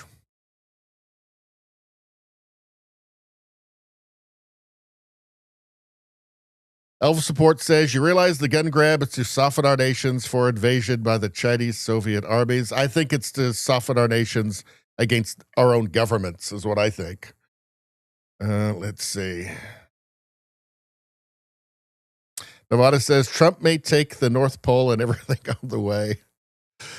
Yeah, he's not going to be, there's not going to be he's not going to be leading any armored columns across the bridge into Ontario, I don't think. Let's see. As he says, you should fear for your life breaking into other people's shit. Yes, 100%.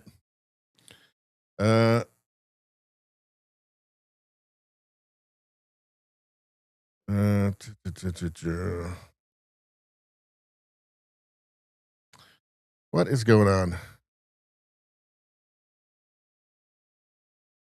The unreasonable part is being in someone's house unexpectedly. Yes.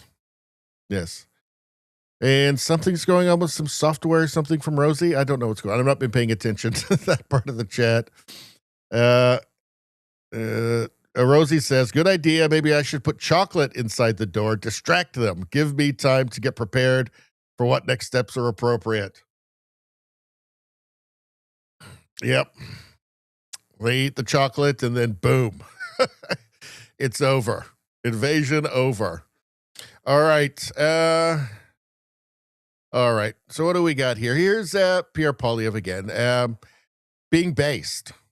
So talking about crime in Canada, and we have obviously imported a lot of crime with all of those millions of people that the Liberals have let into the country unvetted. Let's hear what Pierre Poilievre has to say here. Thank you. We'll now take questions from reporters. Please identify yourself and your outlet. One question each. Oh, sure. That would make a little splash. Thank you. I'm Prateek Singh Mahal from Red FM. We are talking about the extortion. You're saying you have scaled out some of the precautionary measures we can take. But most of the suspects who have been arrested so far, they are first-time offenders. Even recently, a suspect arrested in the shootings in last year, December. He carried out 3 extortion-related crimes, including 2 shootings in just 4 days. But those all 3 crimes were his first-time offenses. But so far, police has failed to arrest any of the organized criminal or organized gang to link them with all these shootings and extortions. So basically, That's the face I want to see from a Canadian leader, hearing about all of this crime and criminals, just nothing happening to them. That's the face I want to see, a face of disgust at what's happening. Arresting people, deporting them back. But this extortion threat is not stopping. Well, you said that a lot of the offenders are first-time offenders. I don't care. They should get mandatory prison sentences of 10 years. Put them in jail for 10 years, and I bet a lot of them will be too frightened to actually commit the extortion in the first place. Well, yeah, 10 years and then out. I'm actually just fine with just out. Like, don't even go with the 10, just out, right? Just make sure that they could never come back again. Just out. I mean, do we really even want to pay for them to be in prison for 10 years? Just out. But again, I mean, this response is in the context of now of judges giving minimum sentences to immigrants, to refugees, so that it won't affect their immigration status. That's real. Okay, that is real. And it's insane. This is what happens when you have a bunch of activist judges, when just every institution in your country has been taken over by the woke mind virus, by the idea pathogen. Yeah, like it's time for dad to come home, right? We've had the all-consuming mother liberal party for 11 years now. It's time for dad to come home, right? At some point, the Canadian voter is going to want dad to come home. I thought that we'd already hit rock bottom in Canada. Apparently, we're not there yet. But we will, because with liberal policies, with liberal crime policies, permissive policies, liberal drug policies, liberal immigration, infinite immigration policies, it can only get worse. It can't get better, right? The problems that have been caused cannot be solved by more of the same. For instance, more mass migration in Canada will not solve the housing crisis, right? That will, adding more people to a country that already doesn't have enough housing won't solve that problem. And I know that Carney has said, I know that the media has told us that, he's made significant cuts to immigration. And we're still getting 765,000 people this year. Like, per capita, that's still amongst the highest immigration in the world. That ain't going to fix anything. It's only going to make it worse. It's just more gaslighting from the Liberal Party and from the media in Canada. So, yeah, Canada apparently hasn't hit rock bottom yet, but it will. It will. And it voted for it. All right. That was posted by Alexander Zoltan, by the way. Some of the Indian extortionists are first-time offenders. Poilievre, I don't care, and he shouldn't. All right.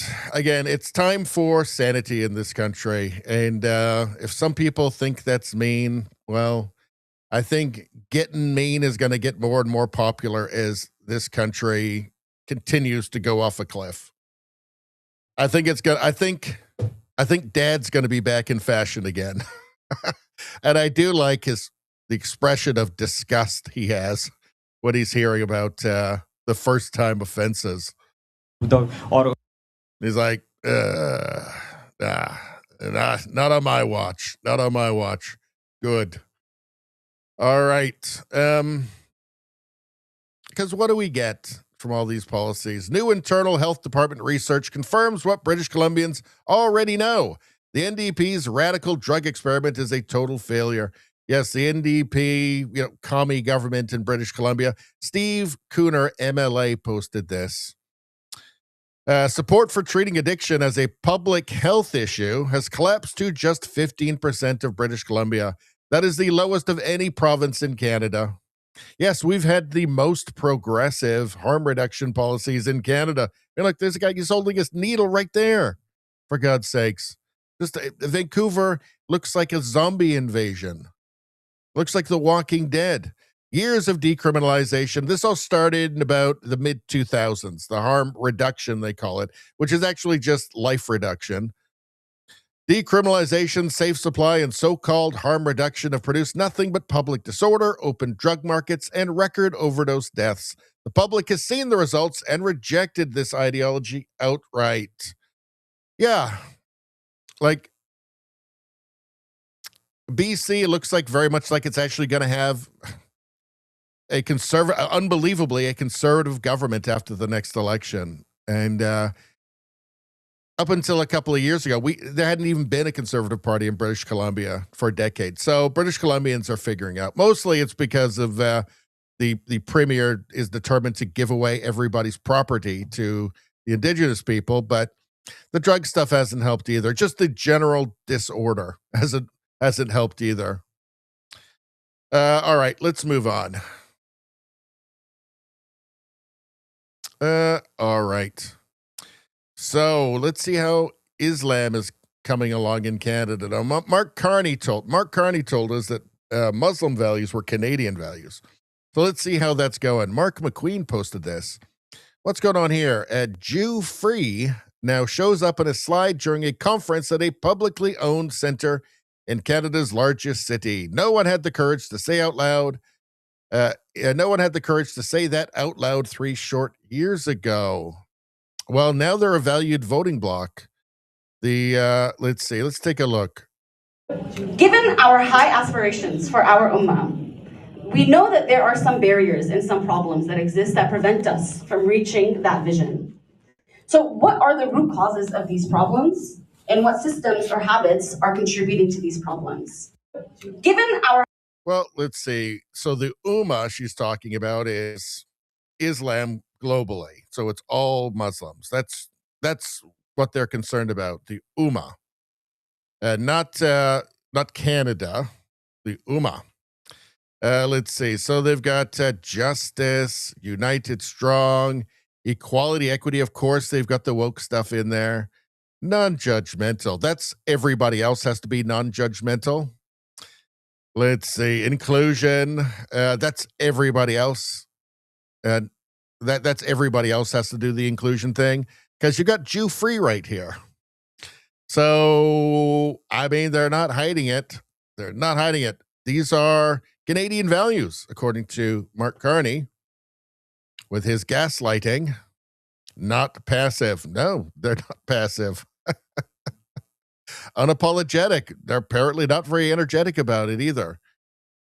Yeah, I don't know. I mean, look, on October 7th, when they were out celebrating, while the bodies were still warm, while people were still being murdered, families were still being murdered, before Israel had responded, they were out partying, having a great time, playing music, waving flags, having a great time, because of a giant slaughter. So it's not like why would anybody be surprised about this? I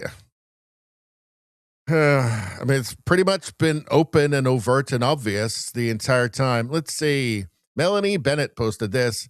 Anas Al-Takriti expressed disapproval for integration at the Muslim Association of Canada's 2026 convention. So Mark Carney tells us that Muslim values are Canadian values, but apparently Canadian values are not Muslim values.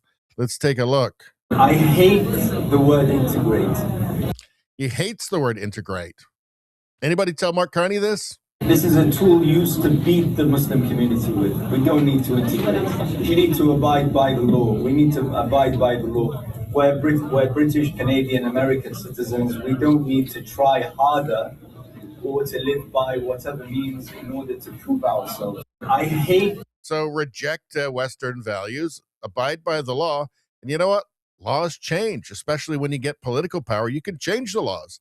You could change them to a set of, like, I don't know, just off the top of my head, a set of 7th century Sharia laws, right? You could do that no problem. Oh, good Lord. Let's see. Al-Takriti's father allegedly led the Iraqi branch of the Muslim Brotherhood. Al-Takriti himself has led other organizations with alleged extremist organizations, including the Muslim Association of Britain and the Cordoba Foundation, both of which are designated terrorist organizations in the UAE. So that's all the more reason to worry about guys like Canadians working out in gyms, because apparently that's the obsession here in Canada now. In fact, hold on a second.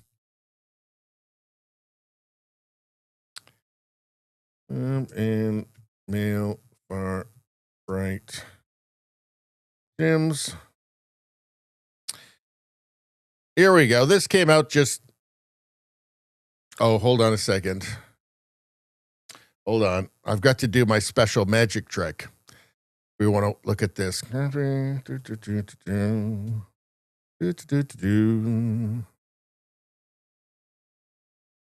Okay.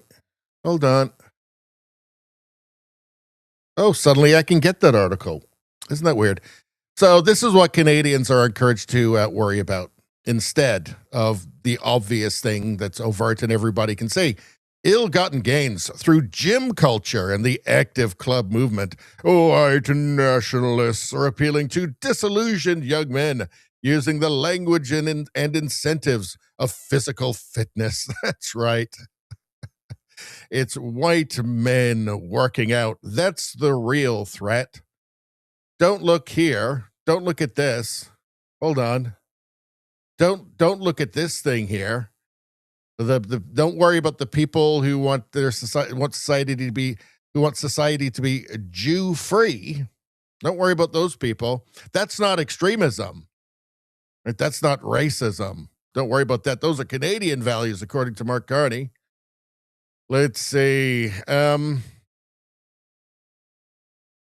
Don't worry about the jihad in Montreal. Alexandra Lavoie, supporters of the Islamic regime rallied against the United States, Canada, and Israel.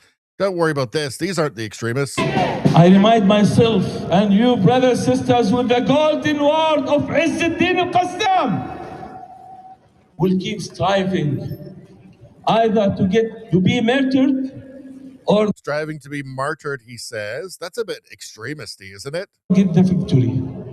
إنه لجهاد. He said something about jihad there. Well, at least he's not in a gym. Hold on. إنه لجهاد. إنه لجهاد. إنه لجهاد.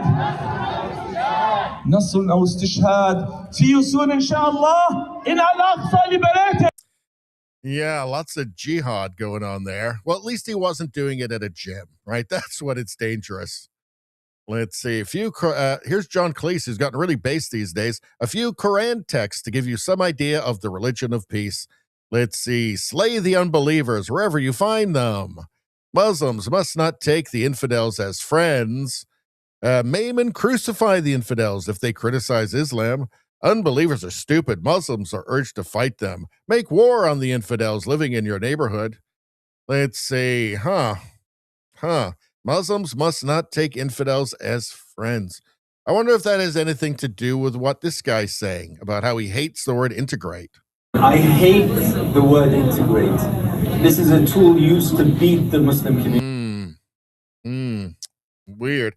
Let's see. Don't worry about this either. Sniper at St. Patrick's Day street party in Waterloo, Ontario. A tactical officer in emergency plans, say police. WRPS says having such an officer is standard protocol for all major events. Did it used to be? Do we used to need snipers at things like St. Patrick's Day street parties? Who might be against things like big drinking parties? Let's see.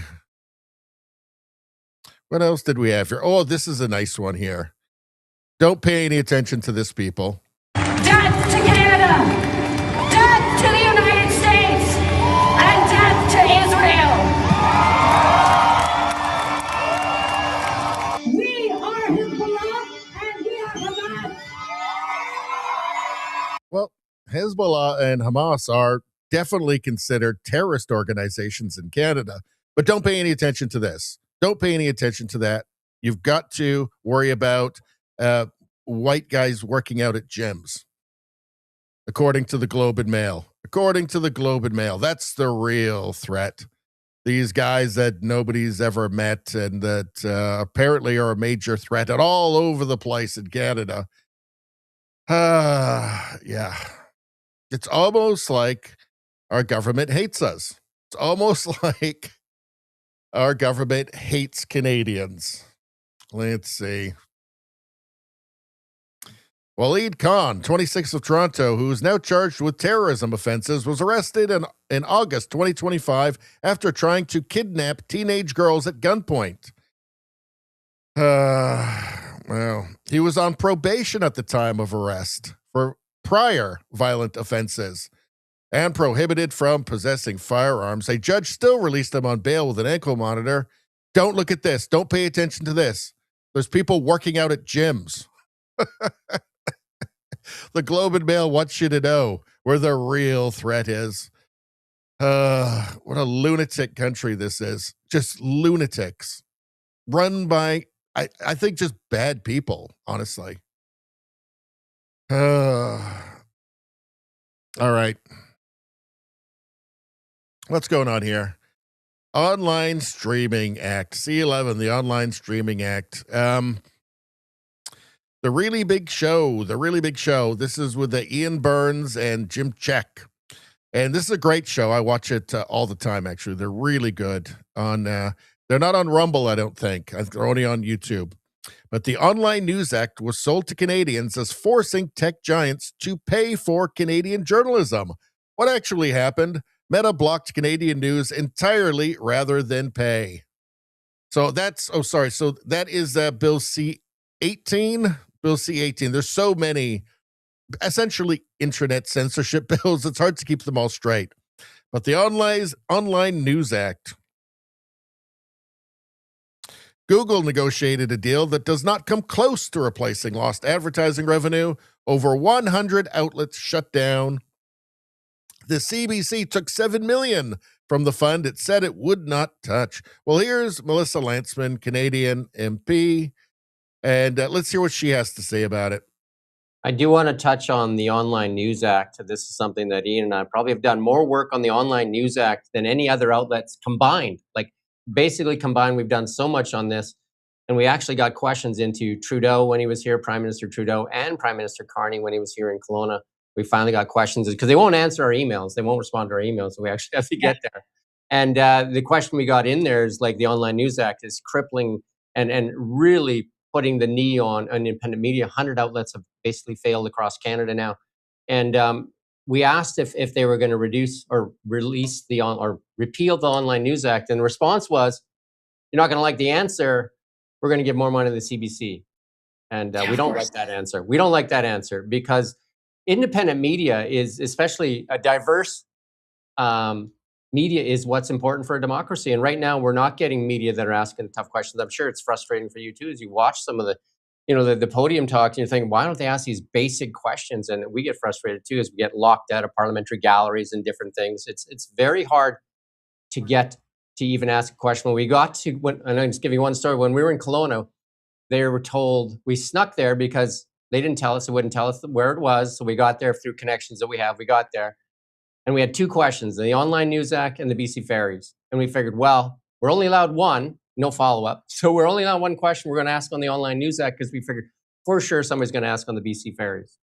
Nobody asked on the BC Ferries. And nobody did. Yeah, the local component is obviously something that we value as important when you're in any media market. And I wish everybody saw that the same way.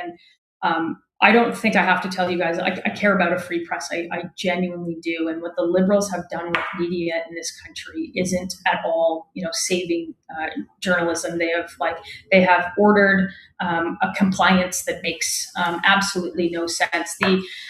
The bill was sold as for Canadians, it was sold as a way to force tech giants to pay for Canadian news outlets, blah, blah, blah. And what actually happened is that Canadians are getting less news as a result. They get no news entirely from Facebook because Meta pimped that out. Google threatened to do the same thing and negotiated, $100 million a year deal, which may sound like a lot, but when you have to split that across the hundreds of outlets, it doesn't come close to what's lost in advertising revenue. And meanwhile, like you said, the CBC gets a $1.4 billion from taxpayers, and that has a structural conflict of interest when a government-funded broadcaster is competing with, private media in the same shrinking pool of digital advertising. You essentially put the government's thumb on the scale, and that's without talking about all of the problems and more that we are seeing in the last number of weeks from the CBC, which looks like a sort of propaganda broadcasting rather than the public interest broadcaster. And then there's access. And I'll be again direct about this. The Liberals under Trudeau and now under Carney have curated media access so much, not only for guys like you who are looking to to tell Canadians the truth, but you see this from pre-recorded, no questions asked, polished videos at the desk of a prime minister as some kind of update titled "Forward Guidance."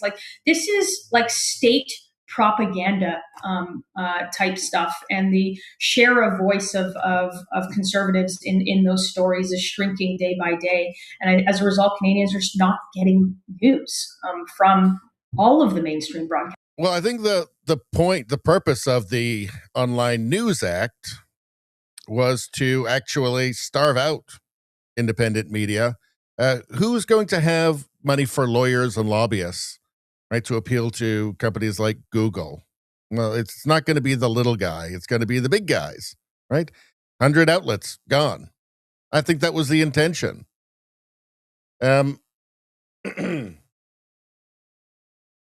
As for the Online Streaming Act, the intention of that is also to crowd out independent media by forcing, the tech companies to promote approved, CRTC approved Canadian, authentic Canadian content. What's that?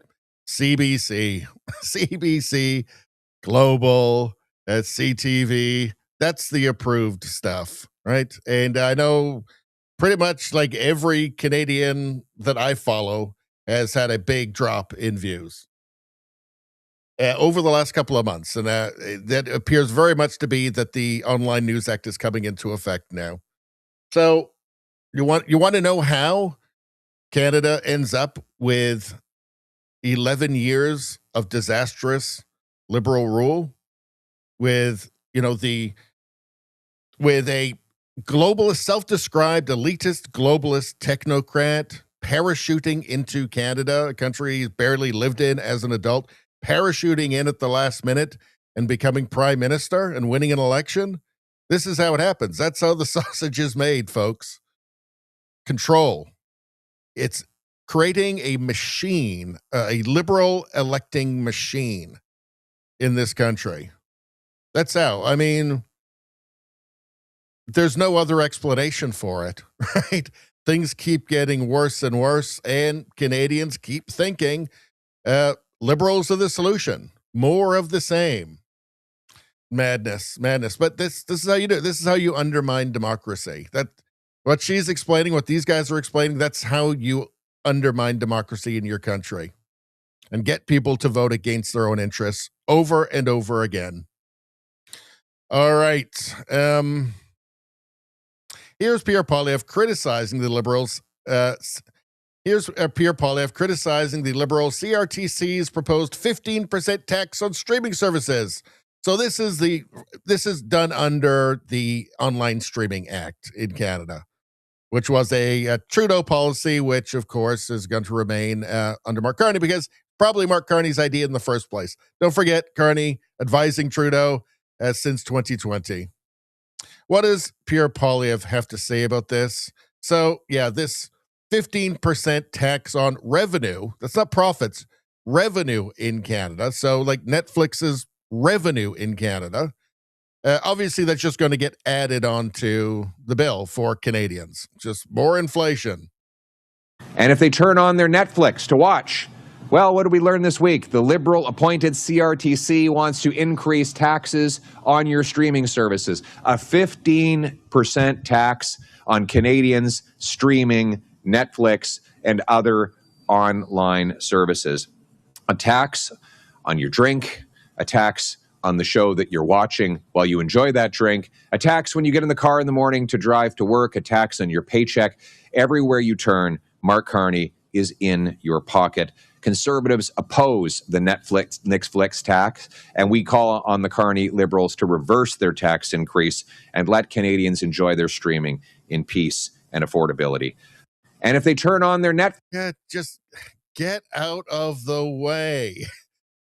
Just get out of the way. Also, this stuff is a major trade irritant with the United States, which Carney, of course, knows doesn't appear to care about in the slightest. I think we're past the point of saying that he's, using leverage. He could use this. No, none of that is happening. Right? It's just either incompetence or malevolence at this point. Now, 15%, a 15% increase. Like a lot of people have like 3 streaming services now, probably more than what they were paying in cable before. It adds up. But, this is what Canadians voted for. All right. What do we got? Let's go back to the chat for a second. What are you crazy people talking about?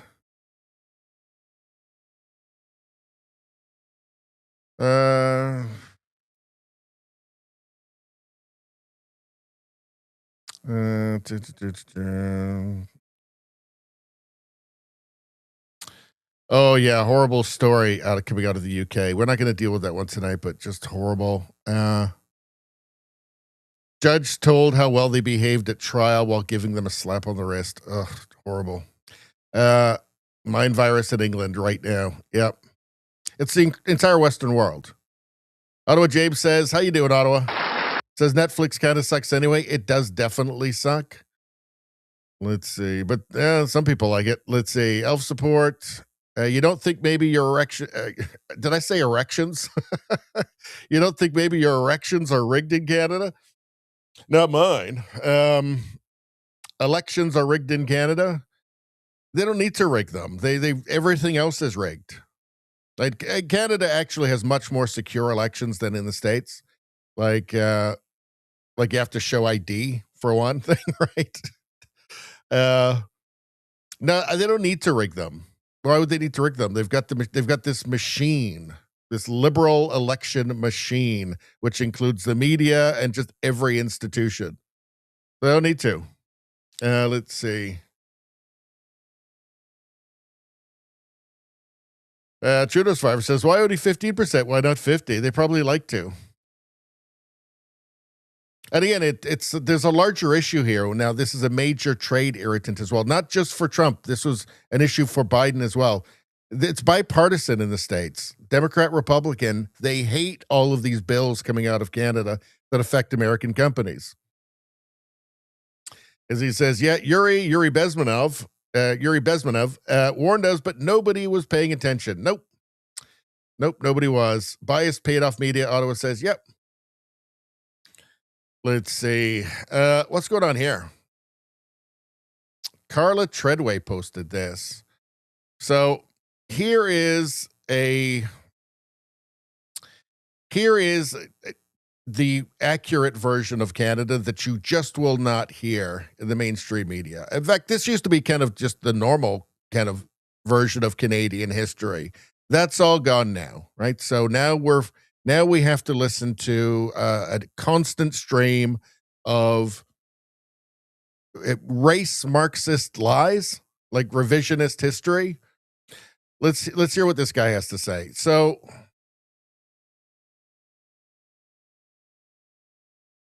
let's take a look. But you see, when you actually read the journals of the early missionaries and explorers is a harsh reality of life before modern civilization. You find people that are engaged in near constant warfare. You find, the Jesuits during the Beaver Wars of the 1600s witness the Iroquois people, with undertaking extraordinary cruelty and with their war captives of other indigenous peoples, Algonquin and others. It was cannibalism, torture, rape, the whole deal. And on top of that, you had a people that didn't have a written language yet, right? Were using stone tools. Up to half of their children would die, either during childbirth or from disease or starvation.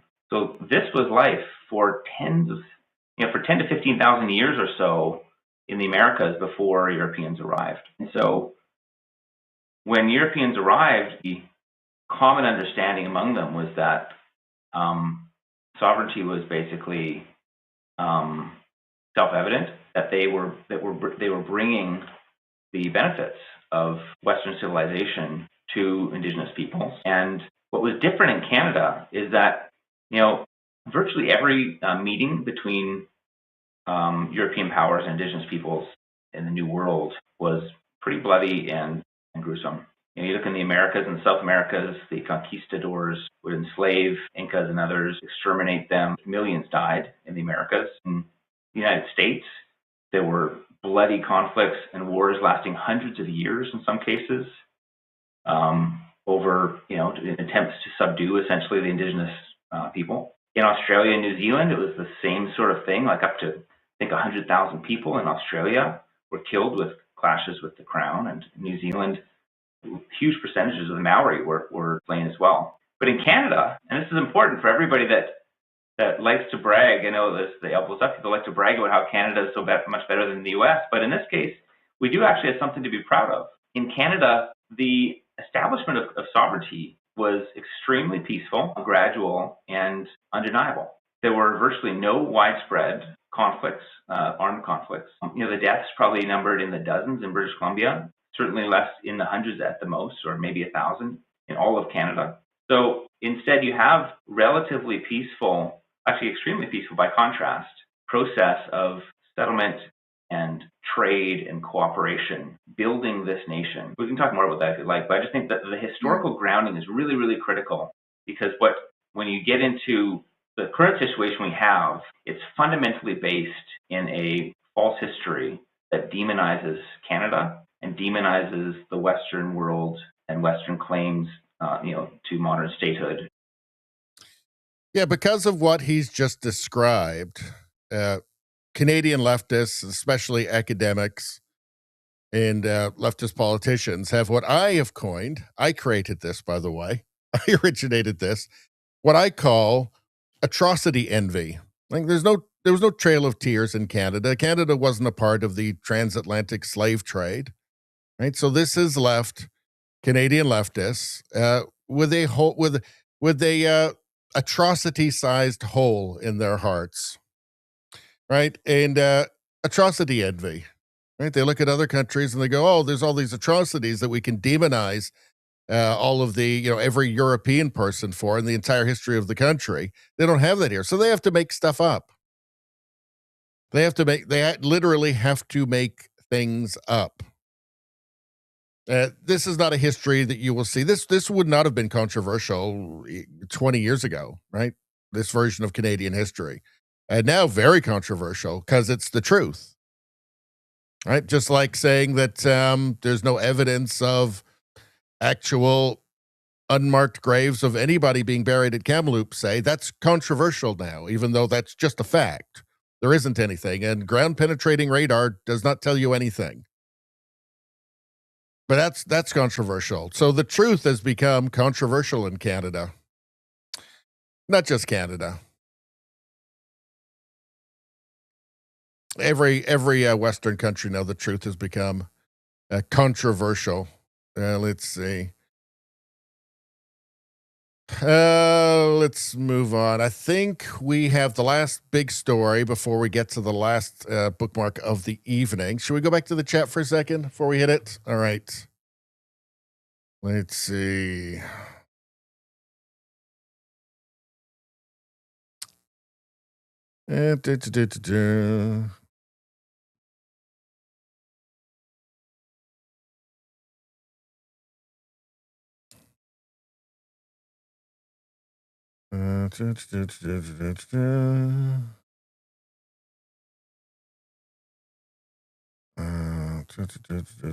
Trudeau Survivor says there a giant pinwheel with different percentages on each slice, and the Netflix tax landed on 15%. How did whoever came up with the number come to the conclusion that 15% is the correct percentage? I think they figured that was the most they could get away with, I think. Nothing more hated than the truth is, he says. True. McCross says, and the truth will get you placed in a re-education camp. Well, the NDP is trying to actually make the truth illegal. So we've covered that before, but we don't need to go over it now. But yeah. So what's going on here? National Post put out this article. So here's the National. So here's the National Post. Here's an article, May 22nd, 2026, from Joel Kotkin. Socialism once again rears its ugly head. Despite its historical failures, support for communism is gaining ground in Canada and throughout the Western world. So historical failures, by that we mean 100 million people died unnecessarily. 1 in 4 Cambodians under the Khmer Rouge. The fact that there's not one, despite the fact that there's not one success story to point to in history or right now. I mean, the most pure example of it anywhere in the world right now is North Korea. I mean, if you want to decide or imagine, or somehow, if you're imaginative enough, imagine that's a great place, a fair, equitable place. Well, I guess I can't stop you from having an imagination, but it's also totally insane. Now, I remember talking to a friend of mine like 5 years ago, and he was asking me, what, do you really think there's all these communists everywhere? And I said, yes. I didn't hesitate. I said, yes. There's lots of them. They've been pumping out a new generation of Red Guard from universities and now even high schools, like every year for decades. Of course they are. Of course they are. And of course they are attached to every crazy movement in Canada. I mean, here, what is that? That's the Communist Fist, right? And for Palestine, they'll do the Palestine flag colors, right? And for LGBT, they'll do the rainbow thing on this. It's all the same thing. It's never the issue. It's always the revolution. And what kind of revolution? Communist revolution. It's Marxism. Could Canada someday become a thoroughly red country?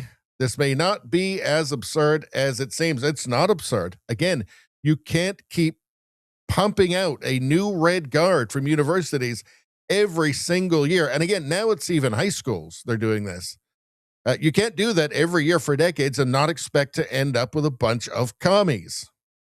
Although by American standards, Canada is already socialist, given its strong social safety net, the country has a market-based economy with residual commitment to property rights and basic civil liberties. Well, we're getting rid of that with all these land claims things. So that's the next step, I guess. Yet underneath this comforting picture, the emerging reality is frightening. A 2023 poll found that half of all Canadians aged 18 to 24 favor socialism. That means more socialism than there is now. This compares to 43% of middle-aged people and 38% of those over 55. Those are insane numbers too. 17% of young people said they embrace a stronger brand of collectivism. Leading the website Communist Revolution, we're going to go there, to claim that Marxism is the favorite ideology of 1 million young Canadians. The danger is real, folks. As recently as 2011, young people surveyed by the World Happiness Report were the happiest segment of Canadian society. Today, they are the most unhappy. This is reflected in growing pessimism about their future prospects, and that is well-founded, by the way, whether in terms of buying a home or even getting married. Some may be thinking of moving to the U.S., but they may not find the long-term economic climate better south of the border. Well, look, the second that the Democrats take over, they're going to open up the gates again, and they'll be roaring back towards communism themselves. In this troubling cocktail, you can also add the influence of an education system that is increasingly dominated by what was once considered far left indoctrination. In the US, roughly 3/4 of college faculty self identify as left. Even moderates are rare. Much the same applies to Canada. In both countries, university professors seem to favor ignoring the lessons of the Soviet Union. Well, it's also Maoism. It's also, again, Khmer Rouge. North Korea exists right now. Ignorance of socialism's record in the Soviet Union and Maoist China makes discussing socialism problematic. That's on purpose, by the way. That's on purpose. There's only one extremist ever. There's only one, a monstrous leader ever. We knew who that guy in Germany is, right? And he was absolutely appalling. But they seem to forget to mention the other guys who actually killed more people. Stalin, Mao. After all, socialism's lethal failures are inconvenient facts for Marxist professors. They would rather accuse Israelis, Americans, and Canadians of genocide while ignoring the fact that the greatest mass murderers, including Hitler, in history did so under a red flag. So here we have the UBC. This is a student newspaper for UBC.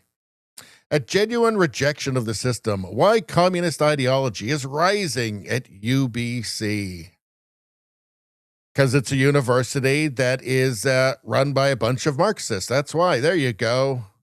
That's the Revolutionary Communist Party with the hammer and sickle there. That's their flag. They're being trained into this. What do we have here?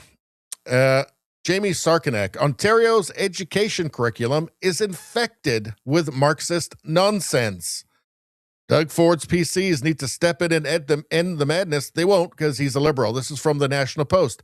This is September 2024. Ontario's curriculum includes teachings that promote Marxism, critical race theory, and the identification and shaming of dominant groups in society, all while denigrating colonialism and white people by proxy as a simplistic force of evil, because you need to tear down the old so you can build the supposedly Marxist utopia on the ashes. So last week, when Toronto public school students were shepherded to a pro-Palestinian protest, some wearing blue to identify themselves as settlers, it was hard to feel shocked. This is Ontario's education system working almost as intended, just with a tad more enthusiasm as required by government. Take the province's equity and social justice options courses. Yeah, it's not just the teachers going rogue here, right? This is the government. The Equity and Social Justice Options courses, introduced in 2013 under the previous Liberal government for grades 11 and 12. The Ontario curriculum specifies that these are to introduce students to the language of gender ideology, social justice theories of racial power and privilege, as well as to the relevant theorists, Judith Butler, Derrida, Foucault, Bell Hooks, Karl Marx, are some suggestions. Karl Marx, of course. Yeah, it's just straight up communism, right? And it doesn't matter what the issue is, whether it's the gender stuff or colonialism, whatever. It's all about Marxism. The issue is never the issue. The issue is always the revolution. Everything else, everything is just a gateway to Karl Marx. Oh, look at this. So it goes. The Durham School's course materials on the troubling legacy of post-colonialism simplify the colonization of North America as a shallow, sadistic, careless process, which would be less concerning if a counterpoint was offered. But one is not. That's because the purpose is not to educate, right? It's to indoctrinate, to tear down the old, to completely separate the students from their history, from their past, from their culture, so it can all be destroyed and they can build their communist hellhole on the ashes of the old. Let's see. Critical race theory tells students that whiteness, masculinity, and heterosexuality are all categories of power that dominate society. Gay race communism, folks. All right. What else? So what do we got here? This is York University Marxist Studies blog. Let's see. Faculty Associate Professor Politics, York University. Socialist Economies, Marxist Theory. Here's another one. Associate Professor Politics, Marxist Political Economy. Here's another one. Professor Emeritus, Sociology, Class, Patriarchy, Decolonization. What do we got here? Geopolitical Economy of Global Health, Marxist Theories of Health, Critical Policy Analysis. Class, Capitalism, State, Marxism, Left Politics, Fascistic Tendencies. It always seems like the people with the fascistic tendencies are the people who pretend they're against fascism. Anyway, it goes on and on and on like that. This is how you end up pumping out a new generation of Red Guard every year. Socialist economies, Marxist theory, political economy, patriarchy, decolonization. What did we have down here? Fascistic tendencies. Was there something I missed? What do we have here? What was this? Oh, hold on. Let's move on. Let's see. Alberta teachers. This is from the Communist Revolution website. Okay. Edmonton Communist Summer School 2026. That's got to be a really lame summer school. Alberta teachers' defiance is the only way to win. So there's like an alliance between the Communist Revolution people and the Alberta Teachers Association. How'd you know that? Marxist decolonization research celebrated at one of Canada's top teacher colleges.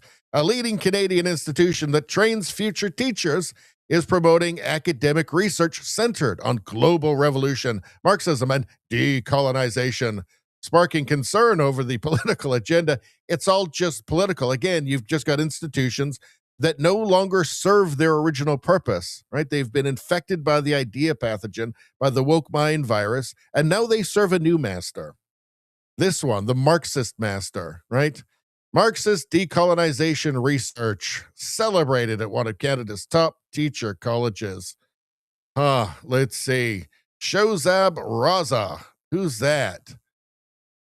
Let's see. What does he do? Oh, hold on a second.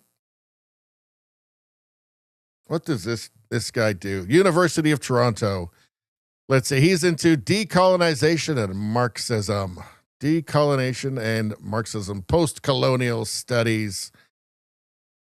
Theory from the trenches. Decolonization on the horizons of subaltern Marxism.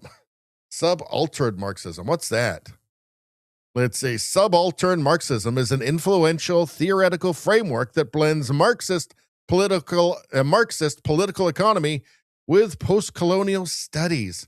It shifts focus away from the traditional European industrial working class, exploring instead the localized agrarian and culturally marginalized populations in the global South who are denied political agency. Like agrarian, global South, you mean like Cambodia and the Khmer Rouge and the, 1 in 4 people dying because of their communism, because of Pol Pot?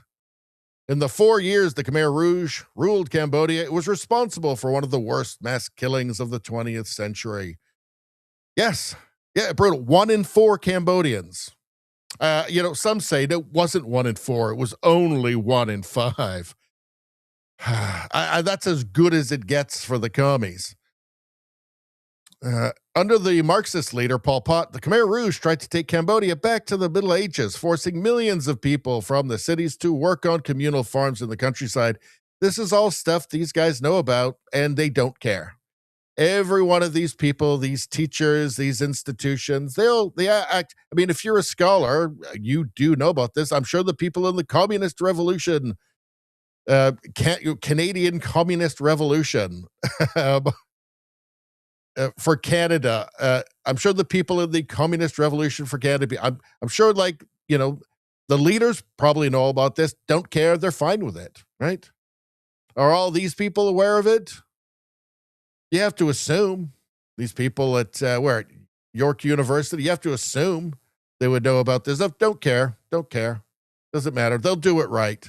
Wasn't done right before. They'll do it right this time. So if anybody tells you that, oh, you're just paranoid, there's not all these communists. Yes, there are. There are lots of them, lots and lots of them. And there's more every year, right? They're pumping them out every year. It is the purpose of university now to create revolutionaries. It's called critical pedagogy. Okay. And its purpose is to create revolutionaries, right? It's no longer to educate. It's to indoctrinate and create Marxist revolutionaries who will fight for the cause. Of course, it's not going to be every student. It's not going to be anywhere near to a majority of the students that are graduating with these ideas, but it doesn't have to be, right? All that has to happen is that it just has to be more each year, and those people then have to go on to infect whatever relevant institution they're going to go to. And yeah, we've got a problem, and the problem's getting worse. But don't forget, you're supposed to worry about white guys working out in gyms, according to the Globe and Mail. All right. So that is it for the major stories. Then we just got the last tab of the evening, which is just all the random stuff you guys sent in.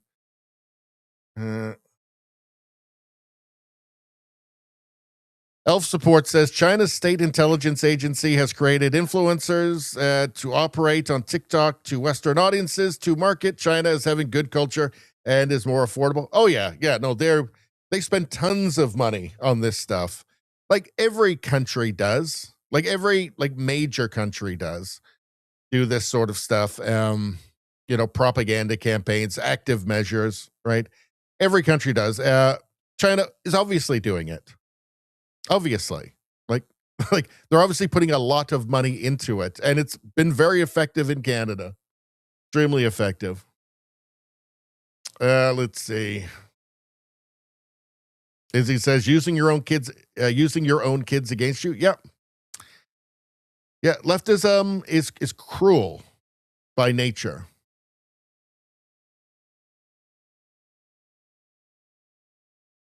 Macross says, more affordable by who? Communism is great if you're an oligarch. Exactly. Yes, that's the fundamental truth of it. You go from having wealthy societies, right? Where you go from having a society where the poorest people are wealthier than like the middle class in somewhere like the Soviet Union, right? Like middle class people had to line up in bread lines. Right. You could be working for minimum wage and you could just go to a grocery store and buy stuff they couldn't dream of eating in the Soviet Union. You end up with just one giant, poor. Well, you end up having two classes. You end up having a tiny elite in a communist country, right? Like in Cuba, where if just the vast majority of almost the entirety of the population is dirt poor, and then you have a tiny elite that's doing great. I mean, Castro's grandkids are, sailing around the world on yachts right now with the billions of dollars that was stolen from the Cuban people. Yeah, in a capitalist society, you still have poor, but your poor are going to be wealthier than, the upper middle class. Somebody with like a pretty good, bureaucracy job in the Soviet Union. Let's see. Redmonton, Ottawa James says, seems to be a lot of commies in Edmonton. And Edmonton seems to be becoming more and more of a shithole, right? Like Edmonton used to be a really nice city.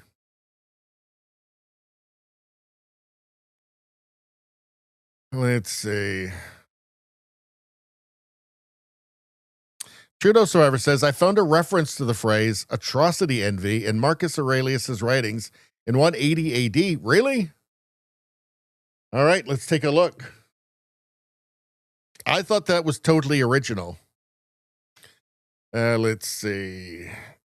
Let's go. Actually, we'll check X here because I want to find out. Is there any reference to atrocity, envy in the writings of Marcus Aurelius? All right, here we go.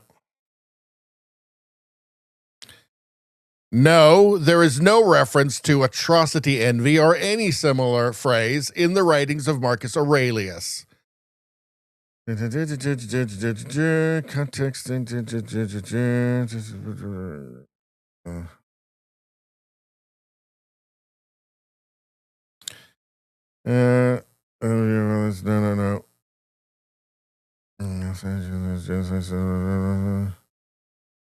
It is not ancient and has no roots in Stoic philosophy or Roman literature. I win.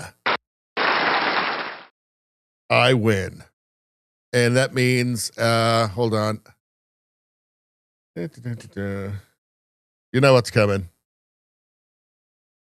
Right to jail, right away. There you go.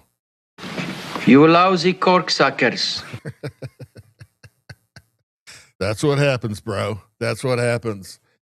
You know what? We're going to have to cut off the YouTube portion of the stream now because we're at the last part of the show. We always have to do this because the last part always has a bunch of stuff that there's going to be problems with the broken copyright system on YouTube. So if you're watching on YouTube, you can continue watching on Rumble. Otherwise, I'll see you at Tuesday on YouTube. We'll be back tomorrow on Rumble for the premium stream, but for YouTube on Tuesday, 6 o'clock. Good night, YouTube.